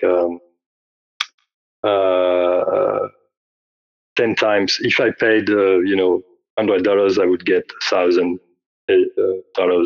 in return. So that was really interesting. I was like, okay, I've been working very hard for years and years and years. I'm going to get approximately 3 million French francs, which at the time was a pretty big sum. That sounds sad. I remember, today it's probably like 400,000 euros, something like that. And I was like, okay, I'm going to take this money and invest it and live a very simple life. But this way, I'm free from the obligation to work every day, and I can create stuff and not worry about money. That was my plan. That sounds good. And unfortunately, yeah, it was a good plan. Unfortunately, I had not been told that I needed to do this before the 31st of December, or otherwise I would have to wait till April of the next year, because the investors or the board had to vote on had to rule on this. But every year it was okayed, but they needed to officially okay this. And unfortunately, between January and April of that year, the company went down, and I could see my stock dwindling slowly but surely. And in the end, before we closed, it was worth nothing. So my plan went to smoke, I guess. Strange situation to find yourself in, but I guess it was not meant to be, and I had to keep working. That sounds really. Sorry, go ahead. So the business side I saw was mostly this, like, where's my money? Oh no, it's gone. And otherwise, to be honest, I'm more of a creative guy. I'm not really interested in business. Of course, I had big responsibilities, so I had to understand and to give organize things so that it would work within the company. I'm not a complete idiot also either, but my boss Nicolas did handle this, and I trusted him to do that. So I don't know. I just think Kalisto was very ambitious. I know that some of our clients left us in the dust a little bit. Like they unplugged some big deals just before they were supposed to happen, and leaving us with very little way of finding a solution. I think the Guillemots actually, but again, it's hearsay. So I think the Guillemot, Yves Guillemot might be probably Yves Guillemot, who was friends or who knew Nicolas well, told him, we're going to try and help you out. Ubisoft can maybe help you out. So I think he was, in that sense, he was willing to help, but obviously it didn't happen for reasons I don't really know. Well, that's pretty much all I can tell you about this. So it sounds like they were running into some financial trouble, possibly Ubisoft. I would think probably an acquisition or a partnership might have been happening there, but I think... Yeah, the problems, to be clear, the problems were not caused by Ubisoft. Ubisoft came to the rescue at the 11th hour, like, okay, can we do something to help you? Maybe, like you said, maybe acquire the studio or whatever. But the problems we had were not due to them. I think one major project we had was with France Telecom, that is now Orange Telecom in France, a huge state-owned at the time, but maybe privatized already company. And they wanted a big project for the arrival on 3G on phones, and they were willing to give huge amounts of money for a big project. And at the end, really after months of negotiations, the big boss, I think, said, no, we won't invest in this, and just unplug the entire thing. And we had made lots of investments. Many of our hopes and the financial situation, financial balance, I guess, was based on this deal, and probably others. And so that left us in a tough spot. And a few other contracts. We were an independent developer, so we would develop games for months and months, sometimes even years, and then try and sell them. If they were not sold, if the publishers thought that they were too expensive, we wouldn't be able to publish, and the money would be gone. So I'm guessing at the end that was several projects that didn't work out at all, that were left, that were cancelled at the last minute, and the company couldn't keep going. Yeah, it's a pretty common issue, especially for developers, where they just too many projects, not enough of them take off. I mean, even some really, really, really big companies now, like Bethesda, for example, at one point they're down to like 6 staff, and if they hadn't made a hit, they would have gone under. This is about 15 years ago. Mm-hmm. So it's interesting. Yeah, that would have been possibly very different if the merger or partnership with Ubisoft would have turned out. But yeah, like you said, wasn't because of Ubisoft. It was just that opportunity didn't come through. Are you still probably too little? Sorry. No, go ahead. What were you going to say? I was going to say there was probably too little time. It was it was last minute, and it's not something you can then rush. The Ubisoft management would have to approve and take months to make that due diligence and check that the studio was worth it. And we had a couple of months, and then it was finished. So I'm guessing that was the will was there at the highest level, but it was not just couldn't be rushed, and too little time to do that. Yeah, my company I work for during the week is actually it's acquired a couple of companies, and that's like sometimes you can be in talks for like 6 months, a year before it actually happens. I mean, it's not something you just fire the gun on. If you're at least a responsible business owner, exactly. You don't want to just buy, look at something. Ooh, give me, Are you still on good terms with Nicolas? Are you still friends, or you talk much? No, I wouldn't say that. No, I was a little disappointed with some of the stuff, the way it was handled at the end, and which was just time for me to move on and do something else and tell stories here, different ways. So I have, I don't, he did his best, and I don't have any major issues with him, but I wouldn't say we are friends. Okay, that's too bad. But yeah, I can understand, especially after it was almost like I think 10 years or something of lawsuits. It's probably wasn't the best best time. I hear he's working at Microsoft or something now. Last time I heard. I'm not sure. It's possible, but I think he has he has tried different things during, in the last few years. I'm not sure exactly. He did work for Microsoft for a while. I don't know if he's there still. Maybe as a consultant. I'm not sure. That's possible. Yeah. You would have to look into that, but I don't know much. All right. Well, I think I've got all the major points. I was going to go over here. Is there anything you'd like to add for? I might most likely will publish this as its own interview. Possible clips in my edited video. But is there anything you'd like to add or share with people who interest in the game or in general? Is anything you'd like to say? I guess I would say if you publish this as an interview, I would like to thank people for being really patient with my broken English and my accent. If they go to the end, I mean, they deserve big applause. I mean, they are ready to play Dark Earth for sure. They can listen to me for an hour or so. I don't know. No, I guess I would say I'm really pleased, and I want to thank you for organizing this interview. And say it's always, even years after, it's always fun for me and flattering even that people like the game, that people mention it. I know there is some kind of petition, I guess, or request on GOG, Good Old Games, for Dark Earth. I see that people wanted to, but I think it's not going to happen simply because the assets are lost. Unless somebody finds a way to make a DOSBox kind of conversion but it was a Windows 3.1 game, so it's really unusual. So unfortunately, I'm not sure people are going to be able to play the game on their modern PCs. It's a little bit tricky, like how I played it. It was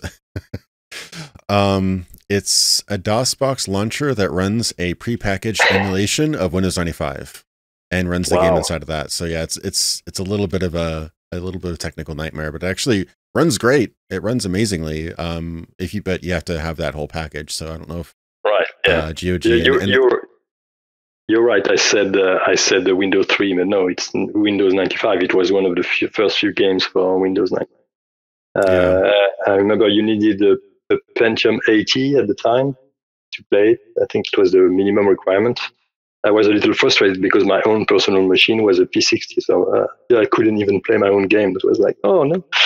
I think I ran it on a Pentium 60 at the time. I was wondering why the load screens might have been a bit long, but I think it actually ran on a Pentium 60. I believe.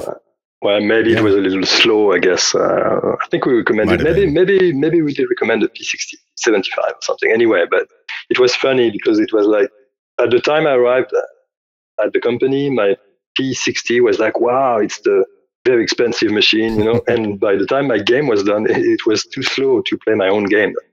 I thought that was some kind of irony. Cool. And computers were really expensive back in the day. Like now, to play most modern games, you could probably drop maybe $400 or $500 US dollars, and you get a computer that could run it. But back then, I mean, our Pentium 60 had like a half a gig of hard drive space. It was like middle range at best. It was over $1,000, so it's a lot more. Yes. And that was 1990s economy too. So it'd be even more expensive today. So. Yeah, very true.